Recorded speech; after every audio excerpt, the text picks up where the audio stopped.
శివనామం ఒక్కసారి పలికిన వారు ఎవరైనా ఉన్నారా అని గమనిస్తారట. అంత మహోత్కృష్టమైన కాలం. విశేషించి అదృష్టం ఏమిటంటే మనం ప్రతిరోజు ప్రదోష వేళలో ఈ ఉపన్యాసాన్ని ప్రారంభం చేస్తాం. ప్రదోష వేళ పార్వతీ పరమేశ్వరుల యొక్క అర్ధనారీశ్వర స్వరూపంగా శాస్త్రం భావన చేస్తుంది. అంత పరమ పవిత్రమైనటువంటి అసుర సంధ్య వేళలో సాక్షాత్తుగా శంకరుడు వృషభవాహనారూఢుడై ఈ భూమండలం మీద తిరుగుతూ శ్రీశైల పర్వతం మీద ఒక్కసారి దిగుతారట. అందుకే సంధ్యారంభ విజృంభితం శృతిశిరస్థానాంతరాధిష్ఠితం సప్రేమ భ్రమరాభిరామమసకృత్సద్వాసనాశోభితం భోగీంద్రాభరణం సమస్త సుమన పూజ్యం గుణావిష్కృతం సేవే శ్రీగిరి మల్లికార్జున మహాలింగం శివాలింగితం అంటారు. ఒక మద్ది చెట్టు నల్లుకున్నటువంటి మల్లెతీగని చూసినటువంటి శంకర భగవత్పాదులు పార్వతీదేవి చేత ఆలింగనము చేయబడిన పరమేశ్వర స్వరూపాన్ని శ్రీశైల పర్వత శిఖరముల మీద దర్శనం చేసినటువంటి మహోత్కృష్టమైన శ్లోకం అది. అటువంటి శివస్వరూపాన్ని మనం ప్రదోష వేళలో ప్రవచనంగా చేసుకునే ముందు, శివపురాణం సామాన్యమైంది కాదు, చాలా పెద్ద గ్రంథం అది.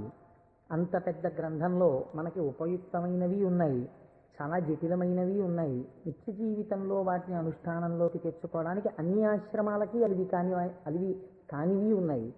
కనుక నేను అనుకున్నాను, శివాష్టోత్తర శతనామ స్తోత్రాన్ని ఉత్తరాయణ పుణ్యకాలం కనుక నేనేదో ప్రవచనం చేయడం కేవలం వినడం కాకుండా ప్రతిరోజు ఈ కార్డు పట్టుకుని వస్తే ప్రదోష వేళలో మనం ఇటువంటి దేవాలయంలో కూర్చుని చెప్పుకున్నటువంటి నామం 1,000,000 రెట్లు ఫలితం ఇస్తుంది.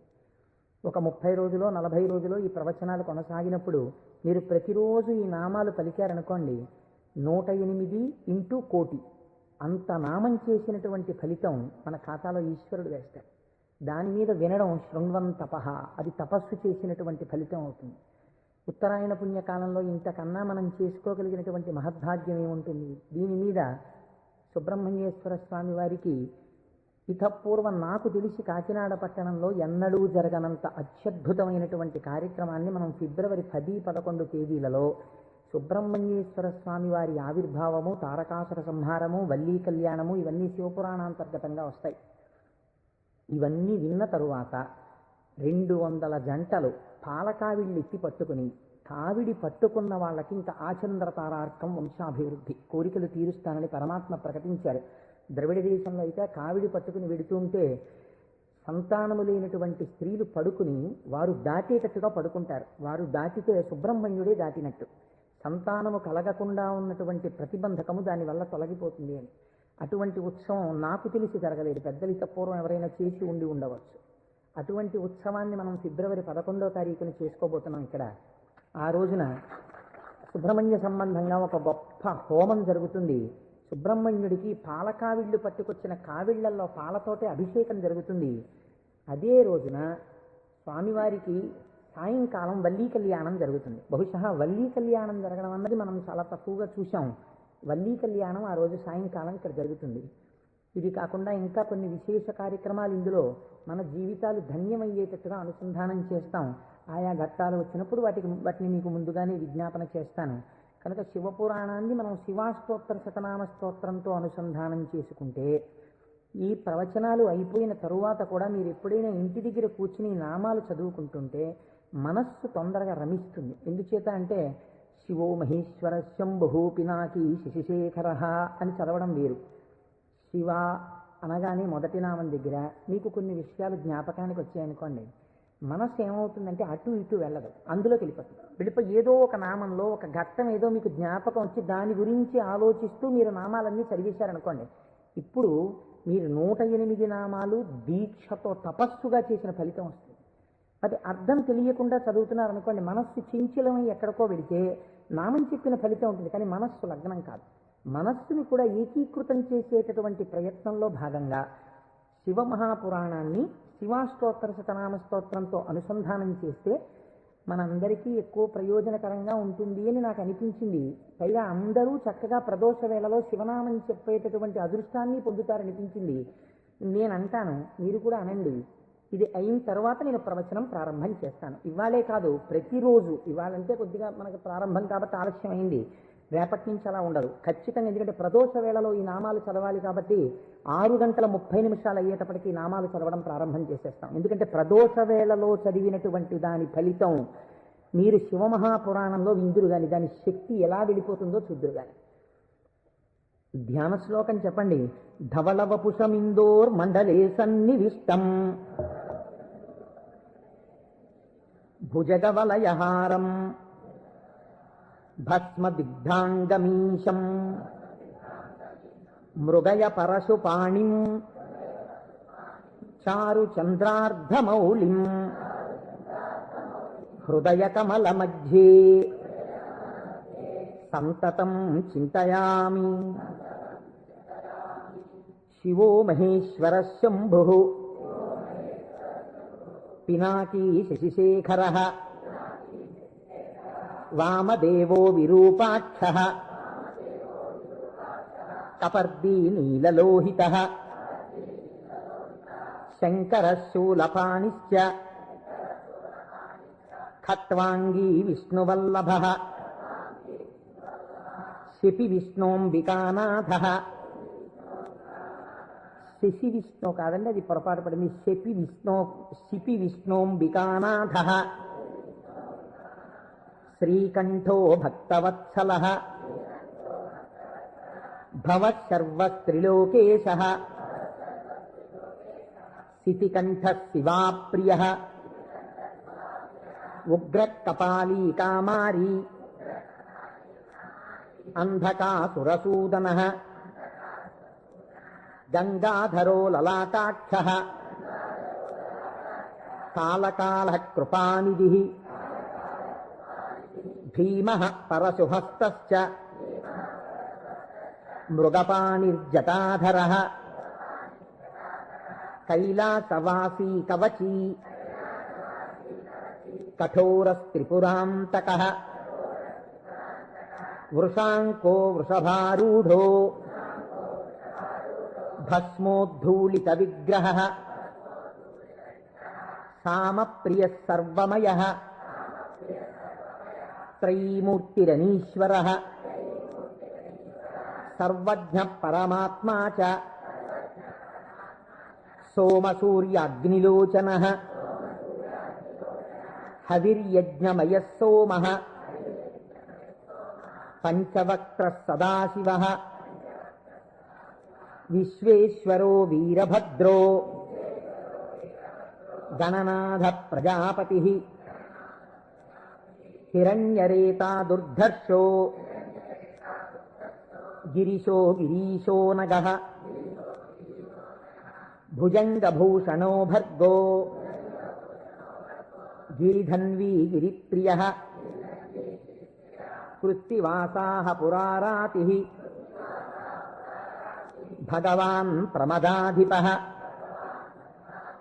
మృత్యుంజయః సూక్ష్మతనుః జగద్వ్యాపీ జగద్గురుః వ్యోమకేశో మహాసేనః మహాసేన జనకశ్చారు విక్రమః రుద్రో భూతపతిస్థాణుః అహిర్భూజ్ఞో దిగంబరః అష్టమూర్తిరనేకాత్మా సాత్వికः శుద్ధ విగ్రహः శాశ్వతః ఖండపరశుః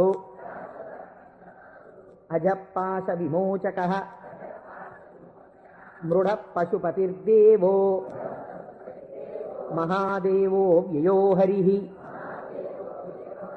పూషదంతభిదవ్యగ్రో దక్షాధ్వరహరోహరః భగనేత్రభిదవ్యక్తః సహస్రాక్షः సహస్రపాత్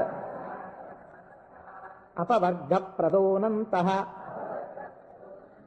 తారకః పరమేశ్వరः ఏవం శ్రీశంభుదేవస్య నామ్నామస్తోత్తరం శతం.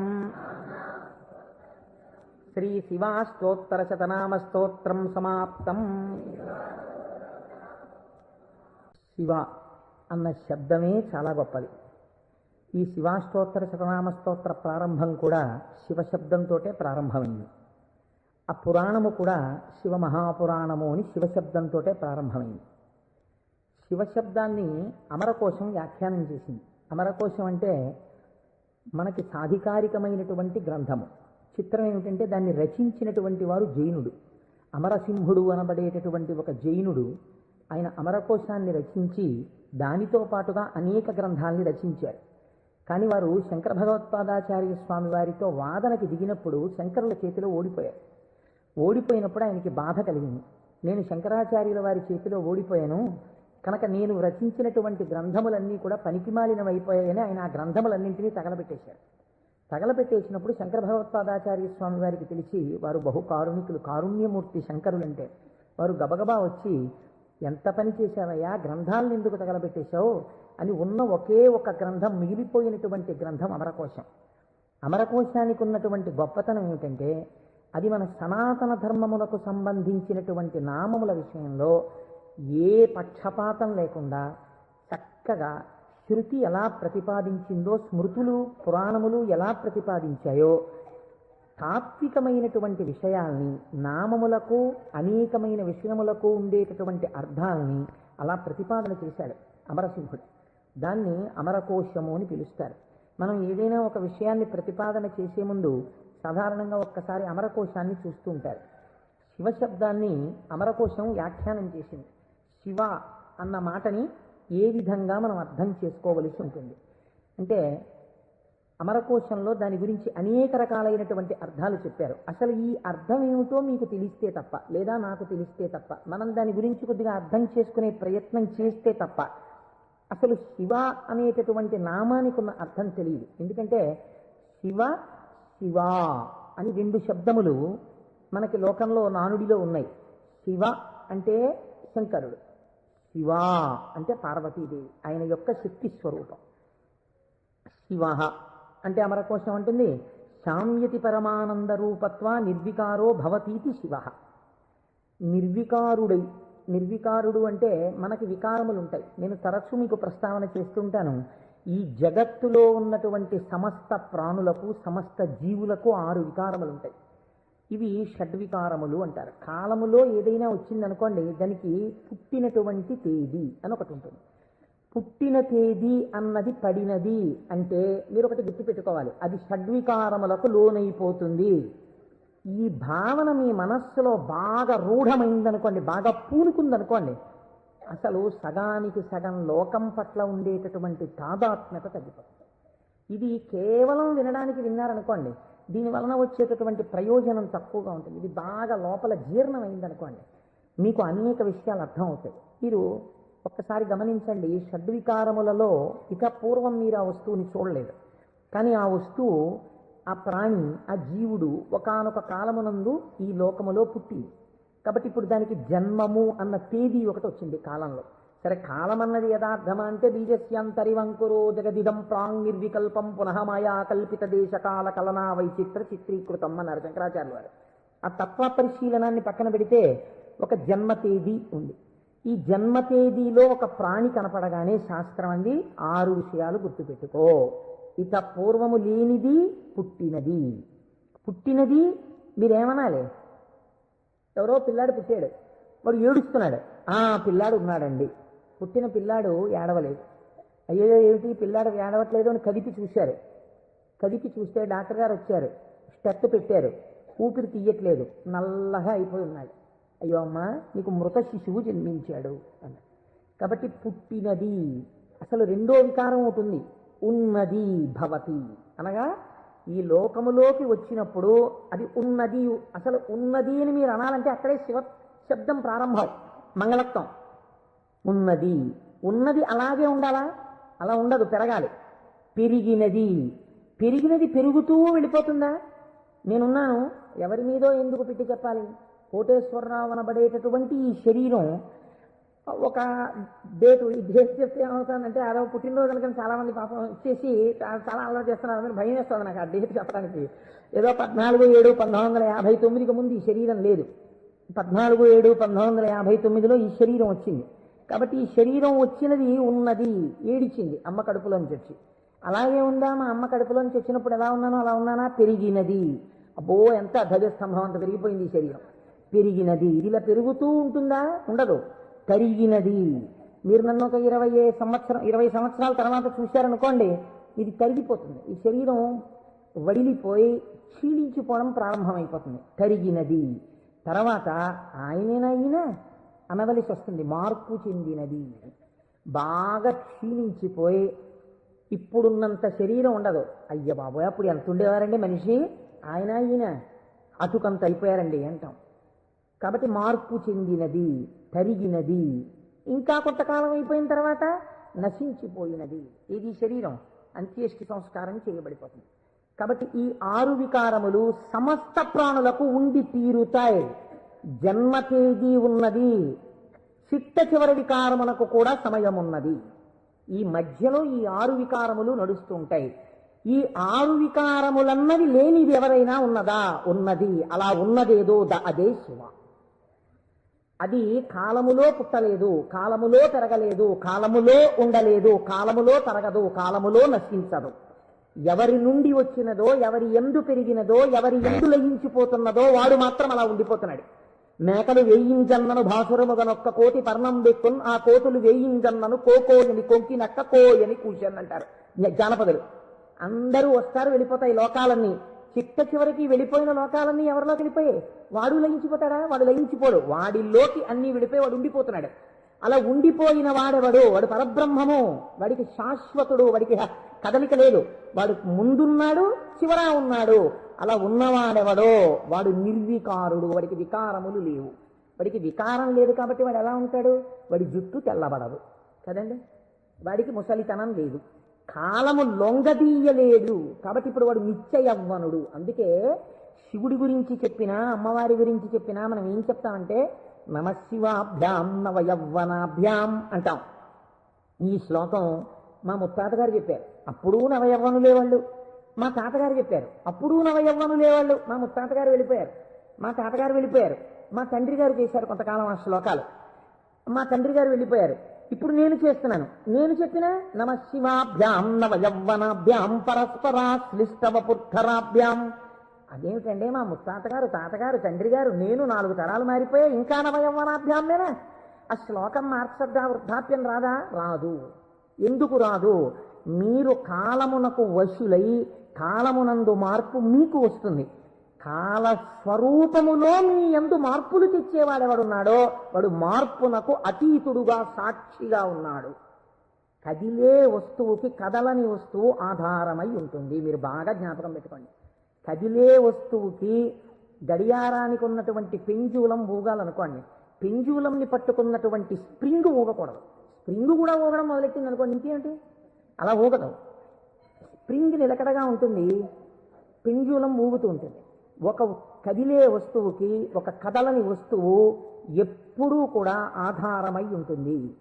వికారములు కలిగిన జగత్తుకు ఏది వికారములకు అతీతమై ఉన్నదో అది ఆధారమై ఉన్నది. దాని అందే ఈ సమస్త జగత్తు పుట్టి పెరిగి లయించుచున్నది. అటువంటిదేదో అది వికారాతీత స్థితి కలిగినటువంటి పరబ్రహ్మము. దానిని నువ్వు ఒక నామవాచకంతో పిలవాలనుకుంటే శివ అని పిలవవచ్చు. కాబట్టి ఇప్పుడు శివశబ్దం ఎవరిని చెప్తోంది? పరబ్రహ్మాన్ని చెప్తోంది. ఇప్పుడు ఆయన ఎలా ఉంటారు? నిర్వికారమై నిరంజనమై. ఇదే కదండి శివకవచం మాట్లాడుతుంది పూర్వభాగంలో. ఆయన యొక్క స్థితిని ఆయన ఎలా నిర్వికారుడై ఉంటాడో చెప్తుంది. ఇటువంటి పరమాత్మ స్వరూపం మీ కన్నులకు కనపడుతుందా? వికారము పొందుతున్న జగత్తు మీకు కనపడుతుంది, కానీ వికారములు పొందుతున్నటువంటి జగత్తుకి తను ఆధారముగా ఉన్నవాడు మీకు కనపడతాడా? కనపడడు. ఈయనకి ఒక రూపం తీసుకొచ్చి చూస్తే ఎలా ఉంటాడు అంటే, అమరకోశంలో ఎంత అందంగా మాట్లాడాడో చూడండి. అమరసింహుడు పరమానంద రూపత్వ, ఆయన పరమానందమును పొందుతూ ఉంటాడు. ఎందుకని? మన అందరికీ సుఖ దుఃఖాలని బంధాలుంటాయి, ఎప్పుడూ ఆనందంతో ఉండం. ఆయనకి వికారాలు ఏమీ లేవు, అందుకని ఆయన ఎప్పుడూ పరమానందంతో ఉంటాడు. ఎక్కడుంది పరమానందం? బయట ఉన్న వస్తువుల వల్ల ఆనందం కాదు, లోపలే ఉంది ఆనందం. ఆ ఆనందంతో తన్మయాన్ని పొందుతూ ఉంటాడు. అది నోటితో చెప్పడం కుదరదు. ఇప్పుడు ఎలా చెప్పాలి అంటే, పద్మాసనం వేసుకుని చేతులు 2 ఇలా పెట్టుకుని కన్నులు ఇలా అరమోట్పు కన్నులతో ఉండి తనలో తాను రమిస్తూ కనపడుతుంటాడు. శంకరుడి యొక్క ఫోటో మీరు చూశారనుకోండి, చూస్తే ఆయన అరమోట్పు కన్నులతో కూర్చుని సంతోషంతో ఆనందంతో ఉన్నట్టుంటాడు. ఇందులో ఇంకా లోకరక్షణ హేతువుగా అభయముద్ర పట్టినట్టుగా ఉంది. ఆయన అరమోట్పు కన్నులతో ఆనందంతో రమించిపోతున్నట్టుగా ఉంటుంది శివస్వరూపం. అంటే ఘనీభవించినటువంటి ఆనంద స్వరూపమే పరమాత్మ యొక్క స్వరూపం. పరమాత్మ నిత్యానందము ఏది ఉన్నదో దాన్ని రాశీభూతం చేస్తే అదే శివ. కాబట్టి ఇప్పుడు పరమాత్మ యొక్క స్వరూపమేమి? ఆనంద ఘనమే పరమాత్మ. కాబట్టి ఇప్పుడు ఆయన అన్ని వికారములకు అతీతుడై తనలో తాను రమించిపోతూ ఆనందపడిపోతూ ఉండేవాడెవరో, కదలిక ఉండదు ఇంకా మనస్సులో, అన్ని అరికట్టి లోపల ఉన్నటువంటి ఆనందంతో తాను కలిసిపోయి తానే చిదానంద రూపుడై ఉంటాడు. దీనికి మీకు పోలిక చెప్పాలంటే ఒక్కటి కుదురుతుంది. మనం కదులుతున్నటువంటి తరంగములు కలిగిన సరోవరాలం. మీరు చూడండి, అందుకే నిద్ర లేవగానే ఏది ప్రారంభం అవుతుంది పనిచేయ మీకు ప్రారంభంలో నిద్ర లేచారు అనగానే, నిద్ర లేవడం అంటే ఏమిటో తెలుసా అండి? శరీరం లేవడం కాదు. ముందు ఏది లేస్తుందో తెలుసా? పరమాత్మతో రమిస్తున్నటువంటి మనస్సు విడివడుతుంది. విడివడి అది సంకల్ప వికల్ప సంఘాతం. అది వెంటనే ఒక ఆలోచన మొదలెడుతుంది. మొదట ఆలోచన ఏంటి? తెల్లవారిపోయింది. ఈ తెల్లవారిపోయిందన్న మొట్టమొదటి ఆలోచన అది చెయ్యగానే నిర్మలంగా ఉన్నటువంటి నీళ్ళ దగ్గరికి వెళ్ళి మీరు ఒక చిన్న రాయి తీసుకుని ఇలా వేశారనుకోండి, అదేం చేస్తుందంటే ఇలా ఒక తరంగం కదులుతుంది. కదిలి అలా వెడుతుంది. ఇది ఒక్కటే వెళ్ళదు, ఇది వెడుతూ ఇంకో తరంగాన్ని తయారు చేస్తుంది. అలా కదులుతూ తరంగాలుగా ఒక కదలిక రాగానే ఇంకో కదలిక వస్తుంది. తెల్లవారిపోయింది, ఇవాళే నువ్వు శివమహాపురాణం మొదలెట్టాలి, ఇవాళే నువ్వు ఫలానా వాళ్ళ ఇంటికి వెళ్ళి ఒక్కసారి ఆశీర్వచనం చెయ్యాలి, చూసావా తెల్లవారిపోతుంది గబగబా సంధ్యావందనం చెయ్యాలి. ఒకదాని వెనక ఒకటి సంకల్పాలు వచ్చేస్తాయి. ఇవి సుఖములకు దుఃఖములకు కూడా హేతువులు అవుతుంటాయి. ఈ సంకల్పాతీతుడై సంకల్పములు దేనిలోంచి పుడుతున్నాయో అది తానై నిరంజన స్వరూపమై ఆనంద ఘనమై కూర్చున్నవాడెవరో వాడు పరమాత్మ, వాడు శంకరుడు. కాబట్టి శివుడు ఆయన ఇక్కడే సమస్తాన్ని చూస్తుంటాడు. అటువంటి ఆనంద ఘనమునకు శివ అని పేరు. ఇప్పుడు దీనివల్ల మీకు ఏం తెలుస్తోంది? మనుష్య జన్మ యొక్క చిట్ట చివరి ప్రయోజనం ఏమి? ఆ ఆనందము మీరే అగుట. అటువంటి ఆనంద స్వరూపులుగా మీరు మారడమే మనుష్య జన్మ యొక్క ప్రయోజనం. దానికే మోక్షము అని పేరు. కాబట్టి ఇప్పుడు అటువంటి మోక్ష స్థితిని పొందాలనుకున్న వాళ్ళకి ఎవరు ఆరాధ్య దైవము? శివుడే. కాబట్టి శివయోకోధ్యేయ శివంకర. కాబట్టి ఏమండి మీరు చెప్పింది బాగుంది అని మేము గృహస్థాశ్రమంలో ఉన్నాం కదా, మాకు భార్య బిడ్డలు ఉన్నారు కదా, మాకు సంకల్పాలు ఏవి వద్దు అని మేమందరం కూడా ఇలా ముక్కు మూసుకుని లేచిన దగ్గర నుంచి ఏదో సంధ్యావందనం చేసుకుని ఒక పూజా మందిరంలో ఇలా కూర్చుండిపోతే, మనస్సుని అంతర్ముఖం చేసే ప్రయత్నం చేస్తూ ఏదో లోపల ఉన్నటువంటి ఆ వస్తువుని కనిపెట్టే ప్రయత్నం చేస్తూ మేము ఉండిపోతే నా భార్య పరిస్థితి ఏమిటి, నా పిల్లల పరిస్థితి ఏమిటి? అసలు మరి గృహస్థాశ్రమంలో ఉండి కొన్ని కోరికలంటూ ఉంటాయి కదా, మరి తప్పదు కదా. అప్పుడు ఈ స్వరూపాన్ని పట్టుకుంటే ఉపయోగమే ఉండదు. ఆయన ఇంకేమీ అలా కోరికలు తీర్చడాలు అలా ఏమి ఉండవా? కేవలం ఆనందం మోక్షం ఇంతేనా పరిస్థితి? కాదు. అమరకోశం అంది వెంటనే మళ్ళీ చేరతే సజ్జన మనాం స్మస్మిన్నితిగా. ఈయన యందు సజ్జనుల యొక్క మనస్సు రమించుచుండును. ఈ మాటని మీరు చాలా గట్టిగా పట్టుకోవాల్సి ఉంటుంది. మీకు చూడండి, నేను ఇంతకన్నా మీకు ఉదాహరణ చెప్పడానికి సాధ్యం కాదు. ఇంకా వంటింట్లో ఒక పంపు ఉంటుంది, బాత్రూంలో ఓ పంపు ఉంటుంది, వరండాలో ఒక పంపు ఉంటుంది వాష్ బేసిన్ దగ్గర. మీకు ఇంకా అవసరం అనుకున్నారనుకోండి, ఏదో మీరు భోజనాలు చేసే గదిలో చేతులు కడుక్కోవడానికి ఒక పంపు ఉంటుంది. ఇన్ని పంపుల్లోనూ మీకు ఏకకాలమునందు ఎక్కడ విప్పినా నీళ్లు రావాలనుకోండి, ఏది నింపాలి? ఏ పంపు కొట్టంలో నీళ్లు పోస్తారా? ఓవర్ హెడ్ వాటర్ ట్యాంక్లో నీళ్లు పోస్తారు. ఓవర్ హెడ్ వాటర్ ట్యాంక్లో నీళ్లు పోస్తే అన్ని పంపుల్లోనూ నీళ్లు వచ్చినట్టు శివస్వరూపాన్ని పట్టుకుంటే అది ఏ రూపంగా, ఏ రకంగా, ఏ విభూతితో, ఏ లక్షణంతో, ఏ గుణంగా మీ మనస్సు ఇష్టపడిన ఏ విధానంగా ఒక్కదాన్ని మీరు పట్టుకుని రమించిపోవడం ప్రారంభించినా అది మీకు కావలసిన సమస్తాన్ని ఇస్తుంది. అలా ఇవ్వగలదు. దానికి ఆ శక్తి ఉన్నది. అది మిమ్మల్ని కాపాడుకుని వస్తుంది. మీరు చూడండి, గొడుగు ఒక్కటి ఇలా పట్టుకున్నారండి, ఇలా గొడుగు పట్టుకుని వెళ్ళిపోతున్నారు. ఇలా గొడుగు పట్టుకు వెళ్ళిపోతుంటే బయట మంచి ఎండ కాసింది. ఇప్పుడు ఆ గొడుగు మిమ్మల్ని రక్షిస్తుందా, రక్షించదా? రక్షిస్తుంది. మీరు వెళ్ళిపోతుండగా మంచి మబ్బు పట్టి వాన ప్రారంభమైంది. గొడుగు రక్షిస్తుందా, రక్షించదా? రక్షిస్తుంది. వాన తగ్గిపోతోంది, ఇంకా కొద్దిగా ఎండ వస్తే బయలుదేరదాం అనుకుని మీరు చెట్టు కింద నిల్చున్నారు. ఒక పక్షి పై నుంచి రెట్ట వేసింది. మీ మీద పడకుండా గొడుగు రక్షిస్తుందా, రక్షించదా? రక్షిస్తుంది. ఒక గొడుగు మీకు శీతలము నుండి, ఉష్ణము నుండి, జలధార నుండి, పక్షి రెట్ట నుండి ఇన్నిటి నుంచి కాపాడినప్పుడు పరమాత్మని పట్టుకున్న వాడి కోరికలు కూడా అన్ని భంగులా తీరుతాయి. మీకు ఏది కావాలో అది వాడు ఇవ్వగలడని మీరు ఎలా అనుకోవట్లేదు?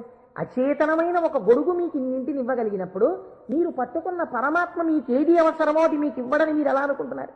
మీకు ఏది కావాలో మీరు అడగక్కర్లేకుండా మీకు తీరుస్తాడు. అది గొప్ప. మీరు శాస్త్రంలో ఒక మర్యాద తెలుసుకోవాలి. మీరు అడిగితే ఇచ్చినవాడు గొప్పవాడు కాదండి. మీరు వెళ్ళి అడిగారనుకోండి, వెంటనే మీరు జీవితంలో చాలా దిగజారిపోయిన వ్యక్తులైపోతుంది. ఒకరి దగ్గరికి వెళ్ళి, అయ్యా నాకు ఇది లేదండి, నన్ను మీరు కొంచెం అనుగ్రహించి నాకు ఇది కలిగేటట్టుగా మీరు చెయ్యండి అని అడిగారు అనుకోండి, వాచికంగా నోరు విప్పి ఒకరి దగ్గరికి వెళ్ళి నాకు ఇది ఇప్పించండి అని అడిగినప్పుడు ఆత్మహత్యా సదృశమే. వాడు చచ్చిపోయినంత బిడియపడిపోతాడు. ఎవరు శీలమున్నవాడు బెంగ పెట్టుకుంటాడు. నోరు విప్పి అడగడమా, వెళ్ళి నాకు ఇది ఇవ్వండి అని ఎలా అడగను అంటాడు. అడగలేడు. అందుకే మనకి పూర్వకాలంలో మీకు తెలుసో తెలీదో, మీసంలో ఒక వెంట్రుక తాకట్టు పెట్టి అప్పు తెచ్చుకునేవారు. మీసంలో వెంట్రుక తాకట్టు పెడితే అప్పు ఇవ్వడం ఏంటండి? అంటే వాళ్ళ రోషానికి చిహ్నం అది. ఎన్నడూ నేను ఒకరిని చెయ్యి అడగలేదురా, చెయ్యి జాపి అడగలేదు. అటువంటి వాణ్ణి నిన్ను అడుగుతున్నాను. నేను ఇంత సిగ్గుపడిపోయానడానికి ఉదాహరణ ఏమిటో తెలుసా? ఈ వెంట్రుక ఒకటి నీ దగ్గర పెట్టుకో, మళ్ళీ తీర్చిన నాడు ఈ వెంట్రుక తీసుకెళ్తాననేవాడు. వాడి రోషానికి, వాడి శీలానికి ఆ వెంట్రుకని ప్రాతిపదికగా తీసుకుని అప్పిచ్చేవాడు పూర్వం. అందుకే నా మీసంలో వెంట్రుక తాకట్టేశాననేవారు పూర్వం. కాబట్టి ఒకరి దగ్గరికి వెళ్ళి అడగడం అంటే అంత చిన్నతనం. పరమాత్మ అయినా మిమ్మల్ని అలా చిన్నబుచ్చి ఇస్తాడని మీరు ఎలా అనుకుంటున్నారు? గొడుగు పచ్చి రెట్ట నుంచి నన్ను కాపాడు, వాన పడితే కాపాడు, ఎండగా ఉంటే కాపాడు, పైనుంచి ధూళి పడకుండా కాపాడు, ఓ గడుగా నన్ను రక్షించు అని మీరంత స్తోత్రం చేసి వేసుకుంటున్నారేంటే? ఇలా విప్పిలా పట్టుకుంటే అంతే రక్షించేయడం దాని ప్రయోజనం. అలా మీరు శివస్వరూపాన్ని పట్టుకుంటే, ఎలా పట్టుకున్నా సరే, అంటే ఎలా పట్టుకోవాలండి? అభిషేకాలు చేయాలా, పూజలు చెయ్యాలా, లేకపోతే దాని స్వరూపం బాగా తెలుసుకోవాలా, అర్థం అవ్వాలా? కాదు. మీ మనస్సు ఏదో ఒక విషయంలో రమించింది అంతే, అది చాలు. మిమ్మల్ని మీకు రక్షణ కల్పించడానికి అది హేతు అవుతుంది. మీకు నేను ఒక ఉదాహరణ చెప్తాను, మీరు దాని వలన దీని వ్యాఖ్యానాన్ని బాగా పట్టుకోగలుగుతారు. నాయనార్లని మళ్ళీ నేను ఏదో లౌకికమైన ఉదాహరణ ఎందుకు తేవాలి? మనకి 63 నాయనార్లు ఉన్నారు. అంటే శివుని యొక్క అనుగ్రహము చేత తరించిపోయిన మహాపురుషులు. ఆ 63 నాయనార్లో గుగ్గుల కలయ నాయనార్ అని ఒక ఆయనకి ముందు అసలు గుగ్గుల అన్న పేరు కలపలేదు. కలయ నాయనార్ ఆయన పేరు. అమృతఘటేశ్వరుడు ఉన్న క్షేత్రంలో పుట్టారు ఆయన పేరు కలయ. అందుకని ఈయన పేరు కూడా కలయ అని పిలుస్తూ ఉండేవారు. ఈ కలయ నాయనారికి ఒక లక్షణం ఉండేది. ఆయన చేసే పూజ ఏమిటో తెలుసా అండి? ఆయన ఎప్పుడు భగవంతుడి దగ్గర కూర్చొని అనుకునేవాడు, సుగంధిం పుష్టివర్ధనం అంటారు కదా, త్రయంబకం అని పిలుస్తారు కదా, 3 కన్నులు ఉంటాయి కదా, ఆయన వస్తుంటే సువాసనలు వస్తాయి కదా.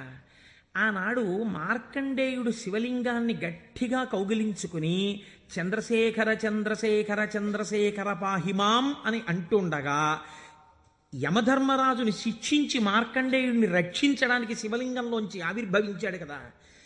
ఆవిర్భవించినప్పుడు శివుడి కన్నా ముందు శివుని యొక్క సువాసనలు మార్కండేయుడు పీల్చి ఉంటాడు కదా. శివుడు వచ్చేసాడని పొంగిపోయి ఉంటాడు కదా. ఎంతకీ రానిటువంటి రైలు వచ్చేస్తోందని అనౌన్స్ చేసినప్పుడు ఎంత ఆనందం పొందేస్తామో, ముందు అనౌన్స్మెంటు, తర్వాత రైలు ఇంజను కనపడగానే పొంగిపోయినట్టు సుగంధిం, ఆ సువాసనలు వస్తుంటే ఎంత పొంగిపోయి ఉంటాడు కదా మార్కండేయుడు. నా పూనిక ఫలించింది, వచ్చేసాడు పరమాత్మ, అదిగో శంకరుడు, అదిగో సుగంధిం, సువాసనలు వచ్చాయి అని ఆ చంద్రశేఖర చంద్రశేఖర అన్నది ఒక్కసారి ఆపేసి ఏడి శివుడిని ఆ సువాసనల వంకి ఇలా చూస్తూ నిలబడిపోయి ఉంటాడు కదా. కాబట్టి శివుడి యొక్క సువాసన అలా ఉంటుంది కదా అని పొంగిపోతూ నేను అలాంటి వాసన పీలుద్దామని ఆయన మహైశ్వర్యవంతుడు కలయనాయనార్. రోజు ఇంత గుగ్గిలం పట్టుకొచ్చి ఆ గుగ్గిలం వెలిగించి గుగ్గిలం ధూపం వేసేవాడు. ఆ ధూపం అంతా పూజ గదంతా నిండిపోతే అందులో కూర్చుని మార్కండేయుడు ఇలాగే వాసన పీల్చి ఉండి ఉంటాడు. ఆనాడు అర్జునుడు గబగబా వెళ్ళి తన గాంధీవం ఎత్తి కొడుతున్నప్పుడు శివుడి దగ్గరికి వెళ్ళినప్పుడు వాసనలు ఇలాగే వచ్చి ఉంటాయి. అని ఆ వాసనలు పీలుస్తూ కళ్ళు మూసేసుకుని ఇవే శంకరుడి శరీరంలోంచి వస్తున్న వాసనలు, ఇక్కడే శివుడున్నాడని రోమాంచితం అయిపోయి పరవశించిపోతూ సమాధి స్థితిలోకి వెళ్ళిపోయి అలా ఉండిపోతుండేవాడు ఆయన. మీరు చూడండి, భగవంతుణ్ణి పట్టుకోవాలనుకున్నవాడు ఏమంటే మాకు పూజ కుదరట్లేదండి, మాకు ఈ స్తోత్రం రావట్లేదండి అంటాం మనం. మన బతుకంతా ఎక్కడ ఆగిపోతుందంటే దీపంలో 2 ఒత్తులు వేయాలా, 1 ఒత్తి వేయాలా. నిజంగా తరించిపోయిన వాళ్ళు తరించిపోవడానికి ఎన్ని మార్గాలు వెతుక్కున్నారో చూడండి. ఆయన సువాసనలు పీలుస్తూ రమించిపోయాడు. శంకరుడు చూశాడు, వీడు రోజు గుగ్గిలం పట్టుకొచ్చి వేసి ఇన్ని రకాల దర్శనాలు చేసేస్తున్నాడు రా, గుగ్గిలం పొగ అడ్డం పెట్టుకుని. ఎంత చిత్రం రా ఇది, గుగ్గిలం పొగకి వీడు సమాధిలోకి వెళ్ళిపోతున్నాడు. అసలు ఈ గుగ్గిలం కొనలేని స్థితి తెస్తే ఏం చేస్తాడో చూద్దాం అనుకున్నాడు. ఐశ్వర్యం అంతా క్షీణింపచేశాడు. ఆయనకి మనస్సు శివుడి మించి పోలేదు. ఎలాగో అలా నానా కష్టాలు పడి ఇంత గుగ్గిలం తెచ్చి శంకరుడికి వేసి ఆ వాసన పీల్చేటప్పటికి సమాధిలోకి వెళ్ళిపోయాడు. ఇంక ఏముంది, మనస్సు అలవాటు పడిపోయి ఇంత పొగొచ్చేటప్పటికి అంతే సమాధిలోకి వెళ్ళిపోతాడు. ఎంత తేలికన్నది. అగరత్తు వెలిగించకుండా ఉంటాం కదా, అగరత్తు వెలిగిస్తే గుగ్గిలం అయినా సమాధిలోకి వెళ్ళిపోతాడు అంతే. ఈ స్థితి చూసి శంకరుడు భార్యాబిడ్డలు తినడానికి కూడా అన్నం మెతుకు లేకుండా చేశాడు. చూద్దాం ఏం చేస్తాడు. భార్యాబిడ్డలు పస్తులున్నారు. అన్నమో రామచంద్ర అని ఆ భార్య మహాపతివ్రత. ఆవిడ తన మెడలో ఉన్నటువంటి మంగళసూత్రాన్ని తీసి నాయనారికిచ్చి, అయ్యా మీరిది పట్టుకెళ్ళి వెలకట్టి అమ్మించి డబ్బు పట్టుకుని రండి, దాంతో మనం కొన్నాళ్ళు భోజనం చేద్దామని. తప్పకుండా తీసుకొస్తానని ఆ మంగళసూత్రాలు చేతిలో పట్టుకుని శివ శివ శివ శివ అని సంతోషపడిపోతూ వెళ్ళిపోతున్నాడు. శంకరుడు ఒక పెద్ద బండిలో గుగ్గిలం బస్తాలు వేసుకుని ఎదురొచ్చాడు. మళ్ళీ మళ్ళీ దొరకవుట గుగ్గిలం, అందుకని చెప్పి బస్తాలు కొనుక్కెడుతున్నాను, ఎవరైనా కావాలంటే కొనుక్కోండి అని అరిచాడు. అమ్మ బాబోయ్, గుగ్గిలం దొరకదటని చెప్పి ఈయన గబగబా మంగళసూత్రాలు ఇచ్చేసి గుగ్గిలం బస్తాలు కొనేశాడు. పోనీ గుగ్గిలం దొరకదంటున్నారు, ఇంటికి పట్టుకెళ్ళి ఈ గుగ్గిలాన్ని దాచుకుని రోజు ఇంతంత వేద్దాం అనుకున్నాడా? నిజంగా నాడు శంకరుడు వస్తుంటే సుగంధిం పుష్టివర్ధనం, ఇదొక్కటే ఆయన సమాధికి కారణం. ఇంత గుగ్గిలం వెలిగించి మధ్యలో కూర్చుంటే అసలు నిజంగా శంకరుడు విరాట్ రూపంతో వచ్చేసినట్టుండదు. కాబట్టి ఈ గుగ్గిలం అంతా వెలిగించేస్తానన్నాడు. ఇంట్లో వెలిగించేస్తే బాగుండదు, పొగలు వచ్చేస్తాయి. ఓ గుళ్ళోకి పట్టుకెళ్ళి వెలిగించేస్తే బాగుంటుందని ఈ గుగ్గిలం అంతా వేసుకుని ఓ గుడికి పట్టుకెళ్ళి ఈ గుగ్గిలం అంతా వెలిగించేసి దాని మధ్యలో కూర్చొని సమాధిని పొందేసి కడుపులో ప్రేగులు నకనకలాడిపోతున్నాయి. తెలియదు, ఆకలి తెలియదు, శరీరం నీరస పడిపోయింది, శరీరం అంతా నొప్పులు పెట్టేస్తోంది, తెలియదు. ఇంట్లో భార్య బిడ్డలు శోషించి పడిపోయే స్థితి వచ్చింది, తెలియదు. ఆ పొగ మధ్యలో సమాధి స్థితిని పొందాడు. ఇప్పుడు నా భాషలో చెప్పాలంటే భగవంతుడు ఓడిపోయాడు. పరీక్ష పెట్టగలడా? ఇహ ఏం పరీక్ష పెడతాడు? కాబట్టి ఇహ చూడలేకపోయాడు ఆయన. అమ్మ బాబోయ్, ఇదెక్కడ భక్తిరా అని గబగబా కుబేరుణ్ణి పిలిచాడు. కుబేరా, ఇలా నా పక్కన ఎన్నాళ్ళు నించుంటావు, నాకేం అవసరం లేదు. అడిగో మహానుభావుడు చూసావా, గుగ్గిలం పొగ మధ్యలో కూర్చున్నాడు, పెళ్ళం మంగళసూత్రాలు అమ్మేసి. వెంటనే వెళ్ళి ఆయన ఇంటిని బ్రహ్మాండమైనటువంటి అంతఃపురంగా మార్చేయి, భార్యకి బిడ్డలకి భూమండలంలో లేనంత ఐశ్వర్యాన్ని ఇచ్చేయి, ముందు ఉత్తర క్షణం వాళ్ళకి షడ్రసోపేతమైన భోజనం పెట్టు అనేటప్పటికి వాళ్ళ ఇల్లు మారిపోయింది, షడ్రసోపేతమైన భోజనం వచ్చింది.